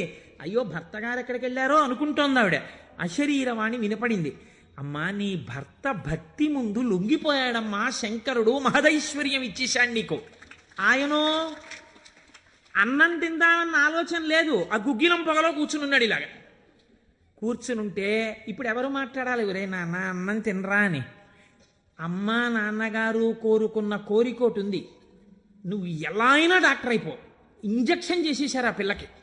3 ఏళ్ళు అయిపోయినా, 4 ఏళ్ళు అయిపోయినా, 21 ఏళ్ళు వచ్చేసినా, ఇప్పుడు నేను ఎంబీబీఎస్ చదివితే రేపు పెళ్లి కొడుకు దొరుకుతాడా అని కూడా చూసుకోకుండా తల్లిదండ్రుల కోరిక తీర్చడం కోసమని వ్యగ్రతతో చదివేసిన పిల్లలా ఇప్పుడు ఆ తల్లిదండ్రులే వచ్చి చూసే అన్నం తినవే, అలా చదవకే, ఆరోగ్యం పాడైపోతుంది అన్నట్టు ఎవడు పరీక్ష పెట్టాడో వాడే దిగొచ్చాడు. దిగొచ్చి ఎవడు? ఆ త్రయంబకం నిజంగా సువాసన వచ్చి ఆనాడు మార్కండేయుడు బాహ్య స్మృతిని పొందాడు, ఈయన పొందలేదు, పొందకుండా కూర్చున్నాడు. ఇప్పుడు ఆ పరబ్రహ్మం ముట్టుకోవలసి వచ్చింది. ఇలాగా ముట్టుకుని కదిపాడు. ఓయ్ కలయా కలయా అని పిలిచాడు. పిలిస్తే ఆయన గభాలన బాహ్య స్మృతిని పొంది అబ్బా శంకరుడు వచ్చేసాడన్నాడు. నిజంగా కనపడితే ఇలా అరుపులు కేకలు ఉండవు. కందులంబట నీరు కారిపోతూ ఆ స్వామి పాదాల మీద పడిపోయి ఏ సుగంధిం పుష్టివర్ధనం అన్నాడో ఆ సువాసన పీలుస్తూ అలా పడిపోయి ఉండిపోయాడు. శంకరుడు భుజాలు పట్టుకుని లేపి, ఒరే నాన్న, నువ్వు ఇంటికి వెళ్ళింత అన్నం తినరా, నా కడుపు నిండుతుంది, తొందరగా బయలుదేరరా నాయన, ఇక్కడ ఎన్ని నైవేద్యాలు పెట్టినా నాకు వంట పట్టట్లేదురా, నువ్వు ఇలా పడిపోతే తొందరగా వెళ్ళరా బాబు, నీకు ఎక్కడ లేని ఐశ్వర్యం ఇచ్చేశాను, కావలసినంత గుగ్గిలం వేసే, ముందు వెళ్ళి అన్నం తినన్నాడు. అప్పుడు ఆయన ఇంటికి వెళ్ళాడు. ఇంటికెళ్ళి షడ్రసోపేతమైనటువంటి భోజనాన్ని నాయనార్ స్వీకరించాడు. దీన్ని గుగ్గిల నాయనార్ అంటారు పెరియ పురాణంలో. ఎందుకంటే శివపురాణం చెప్పుకుంటూ నాయనార్ల చరిత్రని అనుసంధానం చేసి ఉత్తరాయణ పుణ్యకాలంలో నాయనార్ల గురించి వింటే పార్వతీ సహితుడైనటువంటి ఆ పరమశివుడు పొంగిపోయి పరవశించిపోతాడు. అందుకే లౌకికమైన ఉదాహరణలు మానేసి అవసరమైన చోట నాయనార్ల చరిత్రలే కలిపేద్దాం. ఇలా 63 మంది నాయనార్ల గురించి నేను చెప్పగలిగితే నా జన్మధన్యం అయిపోతుంది అని ఒక నాయనార్ని కలిపాను ఇవాళ. కనుక ఒకనాడు ఒక విచిత్రం జరిగింది. భక్తి అంటే ఎంత చిత్రంగా ఉంటుందో చూడండి. ఈ గుగ్గిల నాయనార్ జీవితంలోనే ఆ పక్కనే ఉన్నటువంటి రాజ్యంలో ఒక శివలింగం ఒకటి ఉంది. ఆ శివలింగం మొన్నను మేము కంచి వెళ్ళాం. ఆ కంచి వెళ్ళినప్పుడు శివలింగం ఇలా ఉంటుంది, గొట్టంలాగా కింద వెడల్పుగా ఉంటుంది, పైకి వెళ్ళే కొద్దీ సన్నగా ఉంటుంది. అటువంటి శివలింగం ఒకటి బాగా ఎత్తుగా ఉన్నటువంటి పీఠం మీద ఉంది. ఒక చిన్న పిల్ల ఆ శివలింగం దగ్గరికి వెళ్ళింది. అరమరిక తెలియని పిల్ల. ఆ పిల్ల వెళ్ళి చేతిలో ఒక తుమ్మి పువ్వు పట్టుకుని వెయ్యాలనుకుంది. ఆ పీఠం పట్టుకుంది, ఎగిరింది, ఎక్కింది, అందలేదు. ఆ పిల్ల ఏడుపు మొదలెట్టింది. ఏడుపు మొదలెట్టి, శివా శివా, నువ్వు నాకు అందట్లేదు, పువ్వు ఎలా వేయనంది. శంకరుడు ఆ భక్తికి పరవశించిపోయాడు. ఇది భగవంతుడు దేనికి కట్టుబడతాడు? ఆ భక్తికి కట్టుబడతాడు. వెంటనే ఇలా ఉన్న శివలింగం ఇలా వంగిపోతే ఆ పిల్లకేం తెలుసు? శివలింగం వంగిపోయింది నా కోసం అనేది. చిన్నపిల్ల పొంగిపోయి తప్పట్లు కొట్టేసి కాసేపు ఆడేసి 2 పువ్వులు వేసేసి వెళ్ళిపోయింది ఆ పిల్ల. మరునాడు యథాలాపంగా అనేక శివలింగాలు ఉంటుంటాయి కదా గుళ్ళో. ఈ శివలింగం వంగడంలో లోపలున్న శివలింగం కూడా వంగిపోయింది. అర్చక స్వామి చూసి భయపడిపోయాడు. ఇదేంటి శివలింగం ఇలా వంగిపోయిందని మహారాజుకు తెలిసింది. ఇది ఏదో అరిష్టం జరుగుతుంది, శివలింగం వంగింది ఏమిటని భయపడ్డారు. ఈ శివలింగానికి వంపు దిద్దిలా పైకి తీయాలి. వాళ్ళకి ఉన్న తెలివితేటలు ఏమిటంటే ఈ వంగిపోయినటువంటి శివలింగానికి పెద్ద పెద్ద ఇనప గొలుసులేసి ఏనుగులకు కట్టి లాగించారు. ఇన్ని ఏనుగులు, ఇనపగులు, ఇవన్నీ నేను పుక్కిట పురాణాలు నా సొంతంగా చెప్తున్నాను అనుకుంటున్నారా? ఈ దేవాలయాలు ఉన్నాయి ఇప్పటికీ. నా జీవితంలో ఈశ్వరుడు అనుగ్రహిస్తే ఎప్పటికైనా ఈ 63 నాయనార్ల శివాలయాలు దర్శనం చేయాలని నా కోరిక. ఈ వంగిపోయిన శివలింగాన్ని ఇనప గొలుసులో పెట్టి ఏనుగులు లాగుతుంటే గొలుసులు తెగిపోయాయి. శివలింగం వంపు దిద్దబడలేదు. ఇది ఎవరో గుగ్గిల నాయనారికి చెప్పారు. శివలింగం వంగిందిట, ఇనప గొలుసులేసి లాగుతున్నారట, లాగుతుంటే గొలుసులు తెగిపోతున్నాయిట. ఆయన ఎంత బాధపడిపోయి కింద పడి ఏడిచి దొల్లేశాడు. శంకరా, మీ కంఠానికి ఇనప గొలుసులేసి ఏనుగులతో లాగారా, ఎంత ఒరిసిపోయిందో ఆ కంఠం అని. అంతే, విన్న చోటు నుంచే పరిగెత్తి పారిపోయాడు పక్క రాజ్యానికి. పారిపోయి గుళ్ళోకి వెళ్ళి అన్నం లేదు, నీళ్లు లేవు, ఒగరుస్తూ ఒంటి నిండా చెమటలు పట్టుకుని, ఈశ్వర, మీకు జరిగినటువంటి అపరాధం నా శరీరమునకు పొందేటటువంటి ఖేదంతో పోవాలని మీ వంపు దిద్దడం కాదు, మీ వంపు దిద్దడానికి మీకు ఇనప గొలుసు లేచి లాగినప్పుడు మీ కంఠం నొక్కుకుని ఉంటుంది, ఆ శిక్ష నేను అనుభవిస్తానని ఒక గొలుసు, తన మెడలో ఉన్నటువంటి గొలుసుని శివలింగపు వంపుకేసి గట్టిగా లాగాడు. తన కంఠం ఒరిసిపోయి తెగాలని. తన కంఠం తెగలేదు, శివలింగం వంపు ఇలా పైకి లేచిపోయింది. ఆ వంపు దిద్దినటువంటి వాడు గుగ్గిల నాయన. ఇప్పుడు మీరు నాకు చెప్పండి, బ్రతికున్న నాళ్ళు గుగ్గిల నాయనారు ఏం చేశాడు డబ్బు సంపాదించడానికంటే ఎవ్వరికీ తెలియదు. ఇంట్లో పర్సులోంచి 10 రూపాయలు తీస్తే 1000 రూపాయలు మళ్ళీ ఇంకో రూపంలో వచ్చేస్తుండేవి. అంత చిత్రంగా ఆయన మహదైశ్వర్య సంపన్నుడై, అందుకే అంటారు శాస్త్రంలో, ఐశ్వర్యము కావాలన్నవాడు శివారాధన చెయ్యాలి. శివారాధన అపారమైన ఐశ్వర్య హేతువు. అందున దక్షారామం లాంటిదైతే గొప్ప భోగస్థానం కూడా. అంత ఐశ్వర్యంతో జీవిస్తూ శివభక్తిని విడిచిపెట్టలేదు. శివభక్తితో ఐశ్వర్యంలో ఉన్నాడు. అంత్యమునందు తేలికగా శరీరం విడివడి హాయిగా పరమశివుని యొక్క పాదములలో కలిసిపోయాడు. ఇప్పుడు మీరు చెప్పండి, అమరకోశంలో మహానుభావుడు అమరసింహుడు శివశబ్దానికి సజ్జనుల యొక్క మనస్సు రమించేటటువంటి స్వరూపము కలిగిన వాడు అని శివశబ్దానికి అర్థం చెప్పడంలో ఎంత గంభీరమైన అర్థం ఉందో మీరు చూడండి. శివశబ్దము సజ్జనుల యొక్క మనసు రమించు స్థానము. ఎలా రమిస్తుంది, దేనివల్ల? దానికి ఈ కారణం ఆ కారణం అని చెప్పడం కుదరదు. మీకు మనస్సుంటే భక్తి ఉంటే ఒక్క కారణం చాలు. ఏదో ఒక కారణంతో శివుని యందు మనసు రమిస్తే వాడికి సమస్తమైనటువంటి ఐశ్వర్యము కలుగుతుంది. ఇహము నుండి పరము వరకు, మోక్షము వరకు పొందగలడు. కాబట్టి అటువంటి స్థితిని ఇయ్యగలిగినది. మూడవ నిర్వచనంలో అంటారు, చేతే సజ్జన మనస్వితివా. సాధువుల యొక్క మనస్సు యందు తానుండువాడు. ఇప్పటి వరకు సాధువులు తమ మనస్సు శివుని యందు పెట్టారు. ఇప్పుడే స్థితి కెడతట. ఇదే భృంగీచ్ఛా నటనోత్కట కరిమదగ్రాహీ స్ఫురన్మాధవా హ్లాదో నాదయుతో మహాసితవపు పంచేషు బాణాధృత సత్పక్ష సుమనోవనేషు నపునః సాక్షాన్మదీయే మనోరాజీవే భ్రమరాధిపో విహరతాం శ్రీశైలవాసీ విభుహో అని పిలుస్తారు శంకరాచార్యులు వారి శివానందలహరిలో. లోపల ఉండేటటువంటి హృదయ పద్మము పరిశుద్ధముగా భక్తి అన్న తేనెతో నిండి ఉంటే 2 గండు తుమ్మెదలు వస్తాయి. పార్వతీ పరమేశ్వరులనే గండు తుమ్మెదలు వచ్చి విహరిస్తుంటే అక్కడ తేనె కోసం. ఇప్పుడు ఎవరి మనస్సు నిరంతరము శివనామము పట్టుకుని రమించిపోతోందో, ఎవరు శృతి ప్రమాణము చేత పరవశించిపోతున్నారో అటువంటి వారి మనస్సు యందు పరమశివుడే వెళ్ళి చేరి ఉంటాడు. అంటే ఆయనే శివుడైపోయి ఉంటాడు. ఇది నోటితో చెప్తే చాలామంది అందుకుని ఉంటారు. కానీ నేను దీనికి కూడా ఒక ఉదాహరణ ఇచ్చే ప్రయత్నం చేస్తాను. చంద్రశేఖర పరమాచార్య స్వామి వారికి నడిచే దేవుడు అని పేరు. మహానుభావుడు, ప్రాతస్మరణీయులు. మొన్నట్నే మేము కంచి కామకోటి పీఠానికి వెళ్ళి స్వామివారి బృందావనం దగ్గర ప్రణిపాతం చేసి వచ్చాం. సమాధి అన్నమాట వాడరు పెద్దలు. సన్యసించినటువంటి వారిని సమాధి చేసిన చోట పైన తులసి కోట పెడితే బృందావని మీద పిలవాలి. ఇది బృందావనం అండి, చంద్రశేఖర పరమాచార్య స్వామి వారి బృందావనం అనాలి. అలా కాకుండా సమాధి మీద శివలింగం ఉంటే బృందావనం అనకూడదు, అధిష్టానము అనాలి. ఇది రమణ మహర్షి యొక్క అధిష్టానం అండి అనాలి. రమణాశ్రమంలోకి వెళ్ళారనుకోండి, మీరు ఇది రమణ మహర్షి సమాధనో రమణ మహర్షి బృందావనమనో మీరు ఉచ్చరిస్తే మీ యందు దోషం పడుతుంది. అలా అనకూడదు. ఇది రమణుల అధిష్టానము అని పిలవాలి. ఎందుకంటే దాని మీద శివలింగం ఉంటుంది కనుక. అటువంటి బృందావనం చంద్రశేఖర పరమాచార్య స్వామి వారి బృందావనం దగ్గర మేము మొన్న ప్రణిపాతం చేసి వచ్చే అదృష్టాన్ని పరమాచార్య స్వామి మాకు అనుగ్రహించారు. పరమాచార్య స్వామి ఒక మాట చెప్పుకుంటూ ఉండేవారు. ఆయన అనేవారు, నాకు ఎప్పుడైనా చీకట్లో వెడుతున్నప్పుడు ఒక విగ్రహాన్ని చూస్తే నా బాధ్యత నాకు గుర్తొస్తుందనేవారు. ఇదండి రమించడం అంటే, ఇది శివుడంటే.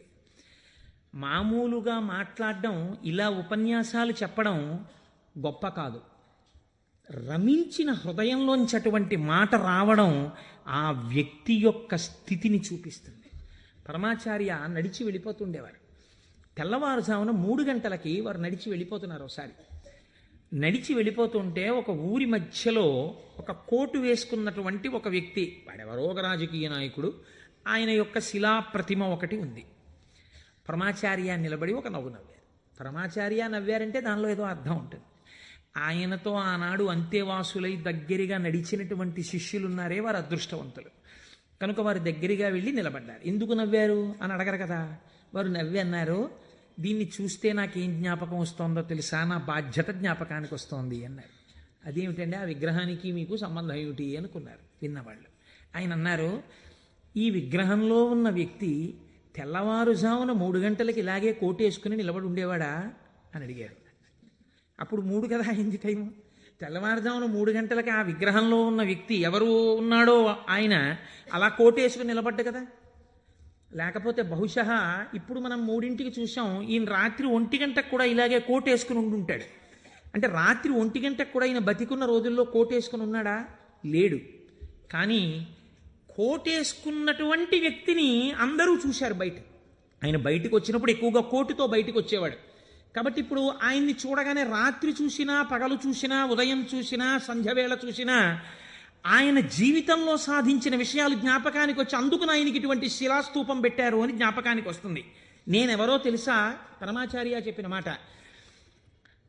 నేను కూడా ఇలా దండం పట్టుకుని కమండలం పట్టుకుని నడిచి వెళ్ళిపోతుంటే భారతదేశమునకు 4 చెరగుల మళ్ళీ అవైదికమైన మతములు ప్రవేశించకుండా 4 పీఠములు పెట్టి చంద్రమౌళీశ్వరారాధన ఏర్పాటు చేసినటువంటి మహాపురుషుడైన శంకరాచార్య స్వామి వారి ప్రతిబింబంగా ఆ శిల తన జీవితాన్ని జ్ఞాపకం చేస్తే శంకరులని జ్ఞాపకం చేసి నడువడిని నేర్పడానికి ఈ రూపంతో మేం తిరుగుతున్నాం.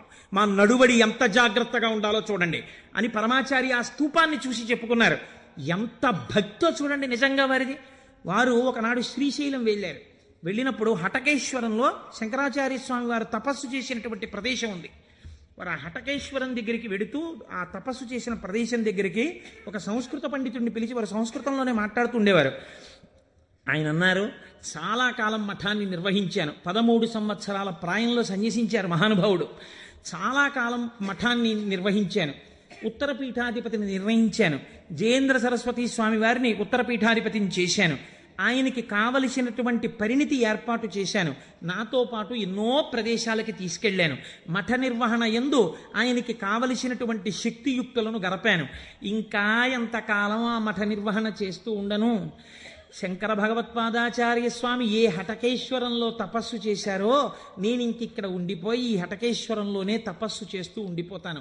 చాలు, జయేంద్ర సరస్వతి చూస్తారు, మిగిలినటువంటి మఠ వ్యవహారాలన్నీ అన్నారు. పరమాచార్య నోటి వెంట ఒకసారి ఒక మాట వస్తే వెనక్కి తిప్పడం అంత తేలిక.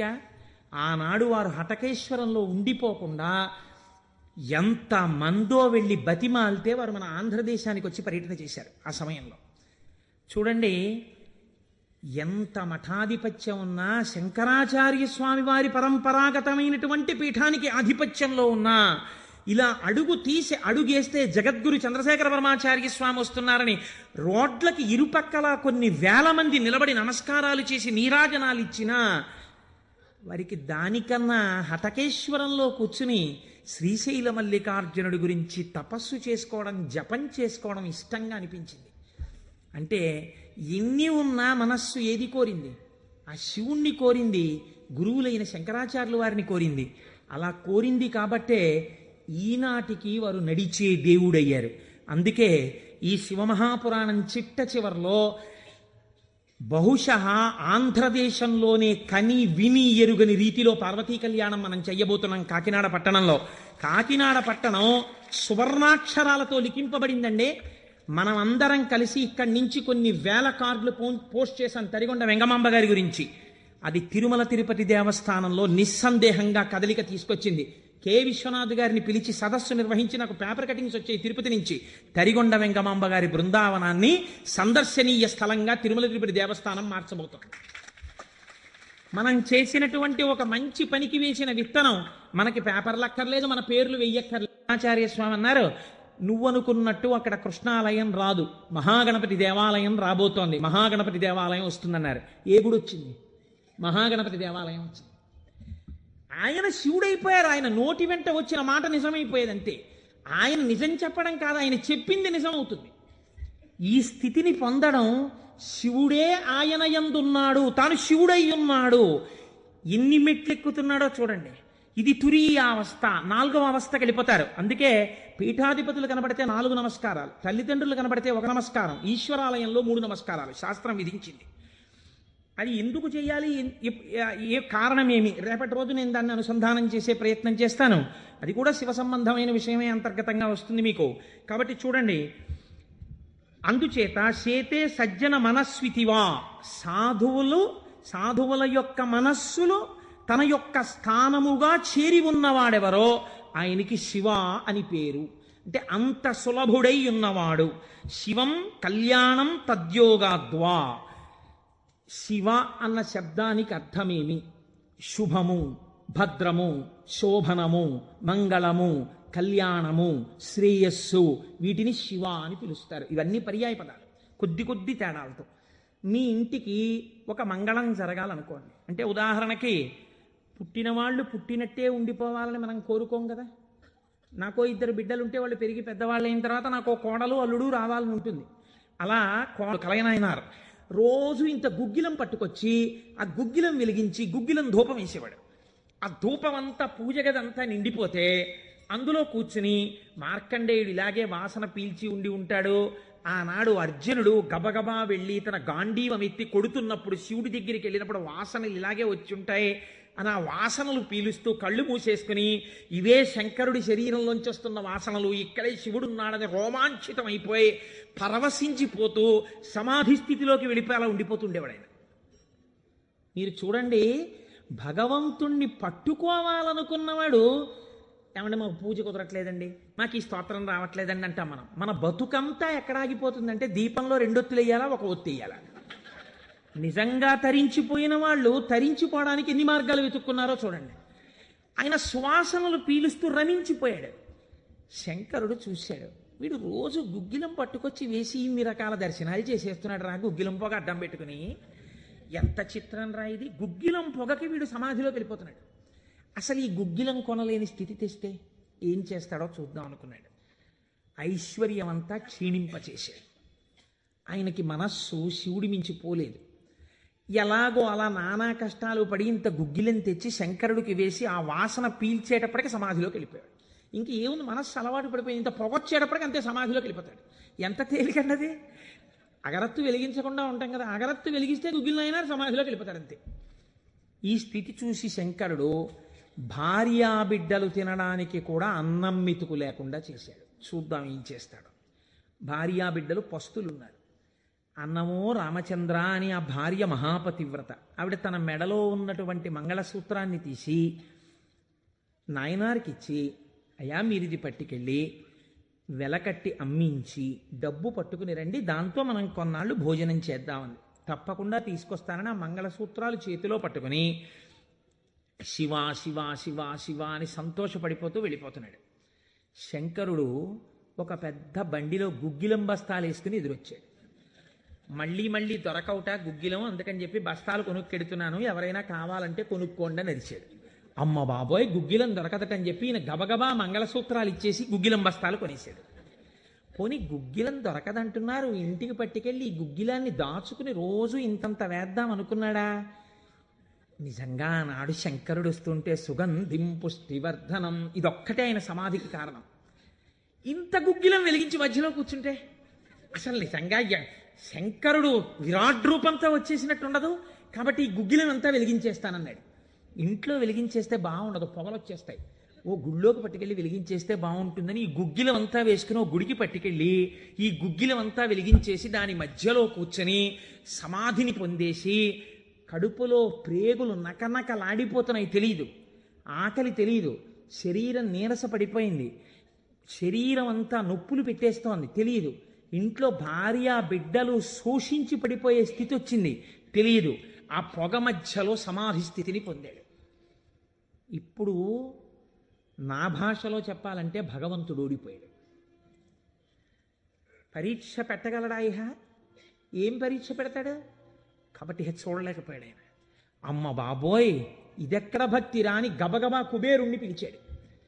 కుబేరా, ఇలా నా పక్కన ఎన్నాళ్ళు నించుంటావు, నాకేం అవసరం లేదు. అడిగో మహానుభావుడు చూసావా, గుగ్గిలం పొగ మధ్యలో కూర్చున్నాడు, పెళ్ళం మంగళసూత్రాలు అమ్మేసి.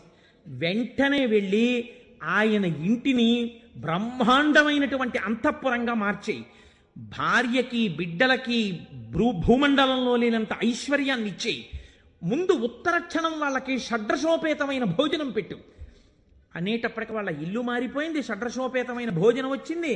అయ్యో భర్త గారు ఎక్కడికి వెళ్ళారో అనుకుంటోంది ఆవిడ. అశరీరవాణి వినపడింది.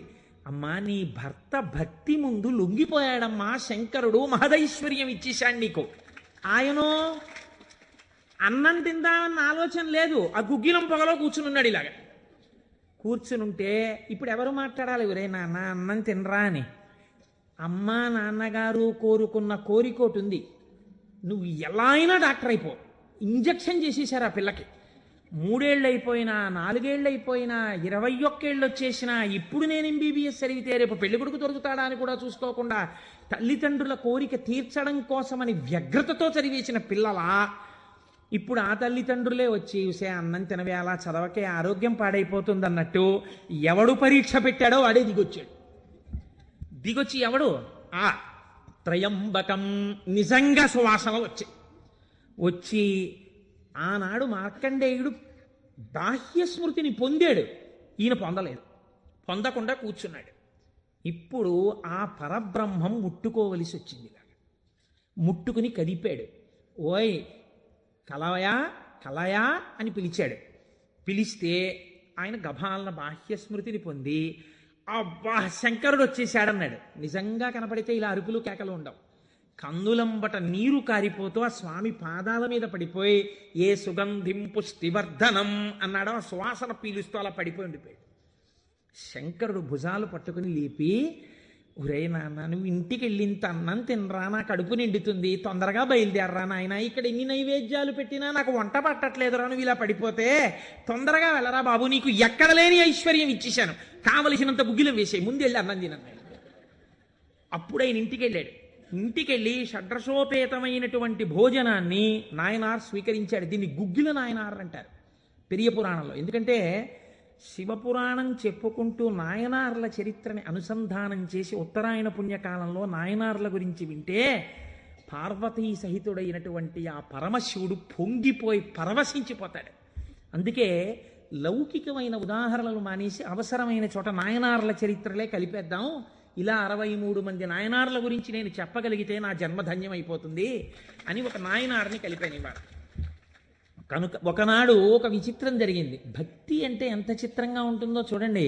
ఈ గుగ్గిల నాయనార్ జీవితంలోనే ఆ పక్కనే ఉన్నటువంటి రాజ్యంలో ఒక శివలింగం ఒకటి ఉంది. ఆ శివలింగం మొన్నను మేము కంచి వెళ్ళాం. కంచి వెళ్ళినప్పుడు శివలింగం ఇలా ఉంటుంది, గొట్టంలాగా కింద వెడల్పుగా ఉంటుంది, పైకి వెళ్ళే కొద్దీ సన్నగా ఉంటుంది. అటువంటి శివలింగం ఒకటి బాగా ఎత్తుగా ఉన్నటువంటి పీఠం మీద ఉంది. ఒక చిన్న పిల్ల ఆ శివలింగం దగ్గరికి వెళ్ళింది.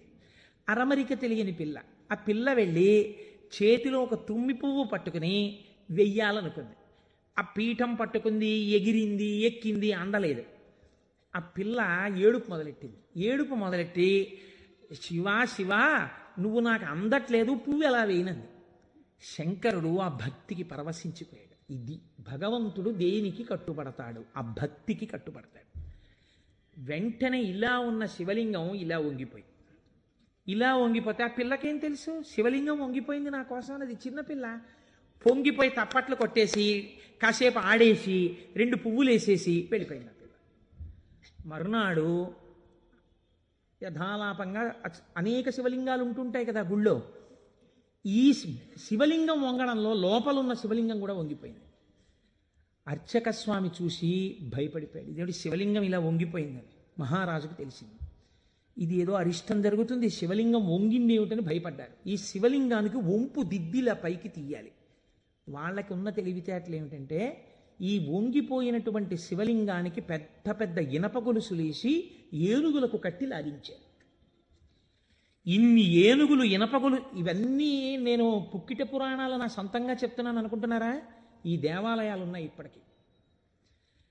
నా జీవితంలో ఈశ్వరుడు అనుగ్రహిస్తే ఎప్పటికైనా ఈ 63 నాయనార్ల శివాలయాలు దర్శనం చేయాలని నా కోరిక. ఈ వంగిపోయిన శివలింగాన్ని ఇనప గొలుసులో పెట్టి ఏనుగులు లాగుతుంటే గొలుసులు తెగిపోయాయి, శివలింగం వంపు దిద్దబడలేదు. ఇది ఎవరో గుగ్గిల నాయనారికి చెప్పారు. శివలింగం వంగిందిట, ఇనప గొలుసులేసి లాగుతుంటే గొలుసులు తెగిపోతున్నాయిట. ఆయన ఎంత బాధపడిపోయి కింద పడి ఏడిచి దొల్లేశాడు. శంకరా మీ కంఠానికి ఇనప గొలుసులేసి ఏనుగులతో లాగారా, ఎంత ఒరిసిపోయిందో ఆ కంఠమని. అంతే, విన్న చోటు నుంచే పరిగెత్తి పారిపోయాడు పక్క రాజ్యానికి. పారిపోయి గుళ్ళోకి వెళ్ళి అన్నం లేదు, నీళ్లు లేవు, ఒగరుస్తూ ఒంటి నిండా చెమటలు పట్టుకుని, ఈశ్వర మీకు జరిగినటువంటి అపరాధం నా శరీరమునకు పొందేటటువంటి ఖేదంతో పోవాలని మీ వంపు దిద్దడం కాదు, మీ వంపు దిద్దడానికి మీకు ఇనప గొలుసు లాగినప్పుడు మీ కంఠం నొక్కుకుని ఉంటుంది, ఆ శిక్ష నేను అనుభవిస్తానని ఒక గొలుసు తన మెడలో ఉన్నటువంటి గొలుసుని శివలింగపు వంపుకేసి గట్టిగా లాగాడు, తన కంఠం ఒరిసిపోయి తెగాలని. తన కంఠం తెగలేదు, శివలింగం వంపు ఇలా పైకి లేచిపోయింది. ఆ వంపు దిద్దినటువంటి వాడు గుగ్గిల నాయక. ఇప్పుడు మీరు నాకు చెప్పండి, బ్రతికున్న నాళ్ళు గుగ్గిల నాయనారు ఏం చేశాడు డబ్బు సంపాదించడానికంటే ఎవ్వరికీ తెలియదు. ఇంట్లో పర్సులోంచి 10 రూపాయలు తీస్తే 1000 రూపాయలు మళ్ళీ ఇంకో రూపంలో వచ్చేస్తుండేవి. అంత చిత్రంగా ఆయన మహదైశ్వర్య సంపన్నుడై, అందుకే అంటారు శాస్త్రంలో ఐశ్వర్యము కావాలన్నవాడు శివారాధన చెయ్యాలి. శివారాధన అపారమైన ఐశ్వర్య హేతువు. అందున దక్షారామం లాంటిదైతే గొప్ప భోగస్థానం కూడా. అంత ఐశ్వర్యంతో జీవిస్తూ శివభక్తిని విడిచిపెట్టలేదు. శివభక్తితో ఐశ్వర్యంలో ఉన్నాడు. అంత్యమునందు తేలికగా శరీరం విడివడి హాయిగా పరమశివుని యొక్క పాదములలో కలిసిపోయాడు. ఇప్పుడు మీరు చెప్పండి, అమరకోశంలో మహానుభావుడు అమరసింహుడు శివశబ్దానికి సజ్జనుల యొక్క మనస్సు రమించేటటువంటి స్వరూపము కలిగిన వాడు అని శివశబ్దానికి అర్థం చెప్పడంలో ఎంత గంభీరమైన అర్థం ఉందో మీరు చూడండి. శివశబ్దము సజ్జనుల యొక్క మనసు రమించు స్థానము. ఎలా రమిస్తుంది, దేనివల్ల? దానికి ఈ కారణం ఆ కారణం అని చెప్పడం కుదరదు. మీకు మనస్సుంటే భక్తి ఉంటే ఒక్క కారణం చాలు. ఏదో ఒక కారణంతో శివుని యందు మనసు రమిస్తే వాడికి సమస్తమైనటువంటి ఐశ్వర్యము కలుగుతుంది. ఇహము నుండి పరము వరకు, మోక్షము వరకు పొందగలడు. కాబట్టి అటువంటి స్థితిని ఇయ్యగలిగినది. 3వ నిర్వచనంలో అంటారు, చేతే సజ్జన మనస్వితివా. సాధువుల యొక్క మనస్సు యందు తానుండువాడు. ఇప్పటి వరకు సాధువులు తమ మనస్సు శివుని యందు పెట్టారు. ఇప్పుడే స్థితి కెడతట. ఇదే భృంగీచ్ఛా నటనోత్కట కరిమదగ్రాహీ స్ఫురన్మాధవా హ్లాదో నాదయుతో మహాసితవపు పంచేషు బాణాధృత సత్పక్షస్సుమనో వనేషు నపునః సాక్షాన్మదీయే మనో రాజీవే భ్రమరాధిపో విహరతాం శ్రీశైలవాసీ విభుః అని పిలుస్తారు శంకరాచార్యులు వారి శివానందలహరిలో. లోపల ఉండేటటువంటి హృదయ పద్మము పరిశుద్ధముగా భక్తి అన్న తేనెతో నిండి ఉంటే 2 గండు తుమ్మెదలు వస్తాయి. పార్వతీ పరమేశ్వరులనే గండు తుమ్మెదలు వచ్చి విహరిస్తుంటాయి అక్కడ తేనె కోసం. ఇప్పుడు ఎవరి మనస్సు నిరంతరము శివనామము పట్టుకుని రమించిపోతోందో, ఎవరు శృతి ప్రమాణము చేత పరవశించిపోతున్నారో అటువంటి వారి మనస్సు యందు పరమశివుడే వెళ్ళి చేరి ఉంటాడు. అంటే ఆయనే శివుడైపోయి ఉంటాడు. ఇది నోటితో చెప్తే చాలామంది అందుకుని ఉంటారు, కానీ నేను దీనికి కూడా ఒక ఉదాహరణ ఇచ్చే ప్రయత్నం చేస్తాను. చంద్రశేఖర పరమాచార్య స్వామి వారికి నడిచే దేవుడు అని పేరు. మహానుభావుడు, ప్రాతస్మరణీయులు. మొన్నట్నే మేము కంచి కామకోటి పీఠానికి వెళ్ళి స్వామివారి బృందావనం దగ్గర ప్రణిపాతం చేసి వచ్చాం. ఆ సమాధి అన్నమాట వాడరు పెద్దలు సన్యసించినటువంటి వారిని సమాధి చేసిన చోట పైన తులసి కోట పెడితే బృందావని మీద పిలవాలి. ఇది బృందావనం అండి, చంద్రశేఖర పరమాచార్య స్వామి వారి బృందావనం అనాలి. అలా కాకుండా సమాధి మీద శివలింగం ఉంటే బృందావనం అనకూడదు, అధిష్టానము అనాలి. ఇది రమణ మహర్షి యొక్క అధిష్టానం అండి అనాలి. రమణాశ్రమంలోకి వెళ్ళారనుకోండి, మీరు ఇది రమణ మహర్షి సమాధనో రమణ మహర్షి బృందావనమనో మీరు ఉచ్చరిస్తే మీ యందు దోషం పడుతుంది. అలా అనకూడదు. ఇది రమణుల అధిష్టానము అని పిలవాలి. ఎందుకంటే దాని మీద శివలింగం ఉంటుంది కనుక. అటువంటి బృందావనం చంద్రశేఖర పరమాచార్య స్వామి వారి బృందావనం దగ్గర మేము మొన్న ప్రణిపాతం చేసి వచ్చే అదృష్టాన్ని పరమాచార్య స్వామి మాకు అనుగ్రహించారు. పరమాచార్య స్వామి ఒక మాట చెప్పుకుంటూ ఉండేవారు. ఆయన అనేవారు, నాకు ఎప్పుడైనా చీకట్లో వెడుతున్నప్పుడు ఒక విగ్రహాన్ని చూస్తే నా బాధ్యత నాకు గుర్తొస్తుందనేవారు. ఇదండి రమించడం అంటే, ఇది శివుడంటే. మామూలుగా మాట్లాడడం, ఇలా ఉపన్యాసాలు చెప్పడం గొప్ప కాదు. రమించిన హృదయంలోంచి అటువంటి మాట రావడం ఆ వ్యక్తి యొక్క స్థితిని చూపిస్తుంది. పరమాచార్య నడిచి వెళ్ళిపోతుండేవారు. తెల్లవారుజామున 3 గంటలకి వారు నడిచి వెళ్ళిపోతున్నారు. ఒకసారి నడిచి వెళ్ళిపోతుంటే ఒక ఊరి మధ్యలో ఒక కోటు వేసుకున్నటువంటి ఒక వ్యక్తి, వాడెవరో ఒక రాజకీయ నాయకుడు, ఆయన యొక్క శిలా ప్రతిమ ఒకటి ఉంది. పరమాచార్య నిలబడి ఒక నవ్వు నవ్వారు. పరమాచార్య నవ్వారంటే దానిలో ఏదో అర్థం ఉంటుంది. ఆయనతో ఆనాడు అంతేవాసులై దగ్గరగా నడిచినటువంటి శిష్యులున్నారే వారు అదృష్టవంతులు. కనుక వారు దగ్గరగా వెళ్ళి నిలబడ్డారు. ఎందుకు నవ్వారు అని అడగరు కదా. వారు నవ్వి అన్నారు, దీన్ని చూస్తే నాకేం జ్ఞాపకం వస్తుందో తెలుసా, నా బాధ్యత జ్ఞాపకానికి వస్తోంది అన్నారు. అదేమిటండి, ఆ విగ్రహానికి మీకు సంబంధం ఏమిటి అనుకున్నారు విన్నవాళ్ళు. ఆయన అన్నారు, ఈ విగ్రహంలో ఉన్న వ్యక్తి తెల్లవారుజామున 3 గంటలకి ఇలాగే కోటేసుకుని నిలబడి ఉండేవాడా అని అడిగారు. అప్పుడు 3 కదా అయింది టైము. తెల్లవారుజామున 3 గంటలకి ఆ విగ్రహంలో ఉన్న వ్యక్తి ఎవరు ఉన్నాడో ఆయన అలా కోటేసుకుని నిలబడ్డ కదా. లేకపోతే బహుశः ఇప్పుడు మనం 3ంటికి చూసాం, ఈయన రాత్రి 1 గంటకు కూడా ఇలాగే కోటేసుకుని ఉండుంటాడు. అంటే రాత్రి 1 గంటకు కూడా ఈయన బతికున్న రోజుల్లో కోటేసుకుని ఉన్నాడా? లేడు. కానీ కోటేసుకున్నటువంటి వ్యక్తిని అందరూ చూశారు బయట. ఆయన బయటికి వచ్చినప్పుడు ఎక్కువగా కోటుతో బయటికి వచ్చేవాడు. కాబట్టి ఇప్పుడు ఆయన్ని చూడగానే రాత్రి చూసినా, పగలు చూసినా, ఉదయం చూసినా, సంధ్యవేళ చూసినా ఆయన జీవితంలో సాధించిన విషయాలు జ్ఞాపకానికి వచ్చి అందుకు ఆయనకి ఇటువంటి శిలాస్తూపం పెట్టారు అని జ్ఞాపకానికి వస్తుంది. నేనెవరో తెలుసా? పరమాచార్య చెప్పిన మాట. నేను కూడా ఇలా దండం పట్టుకుని కమండలం పట్టుకుని నడిచి వెళ్ళిపోతుంటే భారతదేశమునకు 4 చెరగుల మళ్ళీ అవైదికమైన మతములు ప్రవేశించకుండా 4 పీఠములు పెట్టి చంద్రమౌళీశ్వరారాధన ఏర్పాటు చేసినటువంటి మహాపురుషుడైన శంకరాచార్య స్వామి వారి ప్రతిబింబంగా ఆ శిల తన జీవితాన్ని జ్ఞాపకం చేస్తే శంకరులని జ్ఞాపకం చేసి నడువడిని నేర్పడానికి ఈ రూపంతో మేము తిరుగుతున్నాం. మా నడువడి ఎంత జాగ్రత్తగా ఉండాలో చూడండి అని పరమాచార్య ఆ స్తూపాన్ని చూసి చెప్పుకున్నారు. ఎంత భక్తో చూడండి నిజంగా వారిది. వారు ఒకనాడు శ్రీశైలం వెళ్ళారు. వెళ్ళినప్పుడు హటకేశ్వరంలో శంకరాచార్య స్వామి వారు తపస్సు చేసినటువంటి ప్రదేశం ఉంది. వారు ఆ హటకేశ్వరం దగ్గరికి వెడుతూ ఆ తపస్సు చేసిన ప్రదేశం దగ్గరికి ఒక సంస్కృత పండితుడిని పిలిచి వారు సంస్కృతంలోనే మాట్లాడుతూ ఉండేవారు. ఆయన అన్నారు, చాలా కాలం మఠాన్ని నిర్వహించాను. 13 సంవత్సరాల ప్రాయంలో సన్యసించారు మహానుభావుడు. చాలా కాలం మఠాన్ని నిర్వహించాను. ఉత్తర పీఠాధిపతిని నిర్ణయించాను. జయేంద్ర సరస్వతి స్వామి వారిని ఉత్తర పీఠాధిపతిని చేశాను. ఆయనకి కావలసినటువంటి పరిణితి ఏర్పాటు చేశాను. నాతో పాటు ఎన్నో ప్రదేశాలకి తీసుకెళ్లాను. మఠ నిర్వహణ యందు ఆయనకి కావలసినటువంటి శక్తియుక్తులను గరపాను. ఇంకా ఎంతకాలం ఆ మఠ నిర్వహణ చేస్తూ ఉండను? శంకర భగవత్పాదాచార్య స్వామి ఏ హటకేశ్వరంలో తపస్సు చేశారో నేను ఇంకిక్కడ ఉండిపోయి ఈ హటకేశ్వరంలోనే తపస్సు చేస్తూ ఉండిపోతాను. చాలు, జయేంద్ర సరస్వతి చూస్తారు మిగిలినటువంటి మఠ వ్యవహారాలన్నీ అన్నారు. పరమాచార్య నోటి వెంట ఒకసారి ఒక మాట వస్తే వెనక్కి తిప్పడం అంత తేలిక.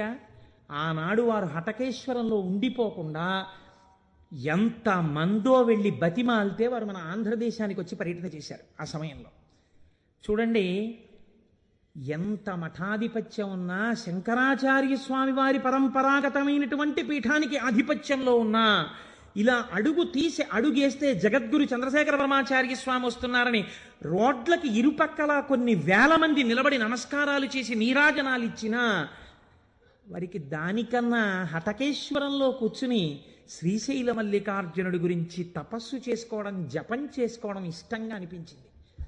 అంటే ఎన్ని ఉన్నా మనస్సు ఏది కోరింది? ఆ శివుణ్ణి కోరింది, గురువులైన శంకరాచార్యుల వారిని కోరింది. అలా కోరింది కాబట్టే ఈనాటికి వారు నడిచే దేవుడయ్యారు. అందుకే ఈ శివమహాపురాణం చిట్ట చివర్లో బహుశः ఆంధ్రదేశంలోనే కని విని ఎరుగని రీతిలో పార్వతీ కళ్యాణం మనం చెయ్యబోతున్నాం కాకినాడ పట్టణంలో. కాకినాడ పట్టణం సువర్ణాక్షరాలతో లిఖింపబడిందండి. మనం అందరం కలిసి ఇక్కడి నుంచి కొన్ని వేల కార్డులు పోస్ట్ చేశాం తరిగొండ వెంగమాంబ గారి గురించి. అది తిరుమల తిరుపతి దేవస్థానంలో నిస్సందేహంగా కదలిక తీసుకొచ్చింది. కె విశ్వనాథ్ గారిని పిలిచి సదస్సు నిర్వహించి నాకు పేపర్ కటింగ్స్ వచ్చాయి తిరుపతి నుంచి. తరిగొండ వెంగమాంబ గారి బృందావనాన్ని సందర్శనీయ స్థలంగా తిరుమల తిరుపతి దేవస్థానం మార్చబోతుంది. మనం చేసినటువంటి ఒక మంచి పనికి వేసిన విత్తనం మనకి పేపర్లు అక్కర్లేదు, మన పేర్లు వెయ్యక్కర్లేదో, ఎవడి నామస్మరణ వలన కేవలము శుభమే జరుగుతుందో వాడిని శివ అని పిలిచారు. మీకు నేను ఒక దేవాలయ ప్రాంగణంలో శివమహాపురాణ ప్రవచన సందర్భంలో మీకు ఒక విషయం విజ్ఞాపన చేస్తున్నాను. ఇది పరమసత్యం, అబద్ధాలు చెప్పుకోవలసిన దౌర్భాగ్యం నాకు లేదు. బహుశः మా దొరగారికి ఒక్కరికి తెలిసేమో, ఆయన నాకు పేరు జ్ఞాపకంలో లేదు. ఈ ఊళ్ళోనే ఒక వ్యక్తి ఉండేవారు. ఆయన ఒకసారి నా దగ్గరికి వచ్చి, అంటే నా ఉద్దేశం ఇలాంటి బాధల్లో ఉన్న వాళ్ళందరినీ మా ఇంటికి వచ్చేసి నన్ను అడగమని కాదు. ఆయన ఒకసారి మా ఇంటికి వచ్చి ఒక్కసారి మీకు నమస్కారం చేసి వెళ్ళిపోతానని చాలా వ్యగ్రతతో అన్నాడు. అంటే నేను ఆఫీస్కి వెళ్ళిపోతున్నానండి, టైం అయిపోతుంది, ఇప్పుడు నమస్కారం పెట్టి మాట్లాడడం ఎందుకు? అక్కర్లేదు, నేనేం మాట్లాడను, ఒకసారి నమస్కారం చేసి వెళ్ళిపోతానని. సరే చెయ్యండి, కానీ అది మీరు నమస్కారం చేస్తానన్నట్టు లేదు, ఒక్కసారి మిమ్మల్ని కొడతానన్నట్టుంది. ఎందుకంత భావన వ్యగ్రత అన్న అంటే ఇవాళే నా జీవితానికి చిట్ట చివరి రోజు, నేను ఆత్మహత్య చేసుకోబోతున్నాను. నా మనస్సులో ఎప్పుడైనా శాంతి కలిగితే మీ ఉపన్యాసాల్లోనే కలిగేది. అందుకని మీకు ఒక్కసారి నమస్కారం చేసి ఆత్మహత్య చేసుకుందామని వచ్చాను. మీకు ఒక్కరికే చెప్తున్నాను, మీరు ఎవరికీ చెప్పకండి, సాయంకాలానికి నేను ఉన్నాను. నేను హడిలిపోయిన ఇది నాకు చెప్పాడు బాబని, అది నేను తర్వాత పెడతాను ఆఫీస్కి, అవసరమైతే హాఫ్ డే సీఎల్ పెడతాను, కూర్చోండి అని కూర్చోబెట్టాను. అంటే బాబా ఇలా మా ఇంటికి వచ్చేయమని ఆలోచన అండి. కాబట్టి కూర్చుంటే ఏమి మీకు ఎందుకు కలిగింది బాధ? ఆయన ఏదో పాపం చాలా చెప్పుకొచ్చాడు ఏడుస్తూ. నేనన్నా సరే ఒక పని చేయండి, ఆఖరి ప్రయత్నం చేయండి. మీరు దీక్షగా 42 రోజులు శివాలయానికి ఎవ్వరికీ చెప్పద్దు.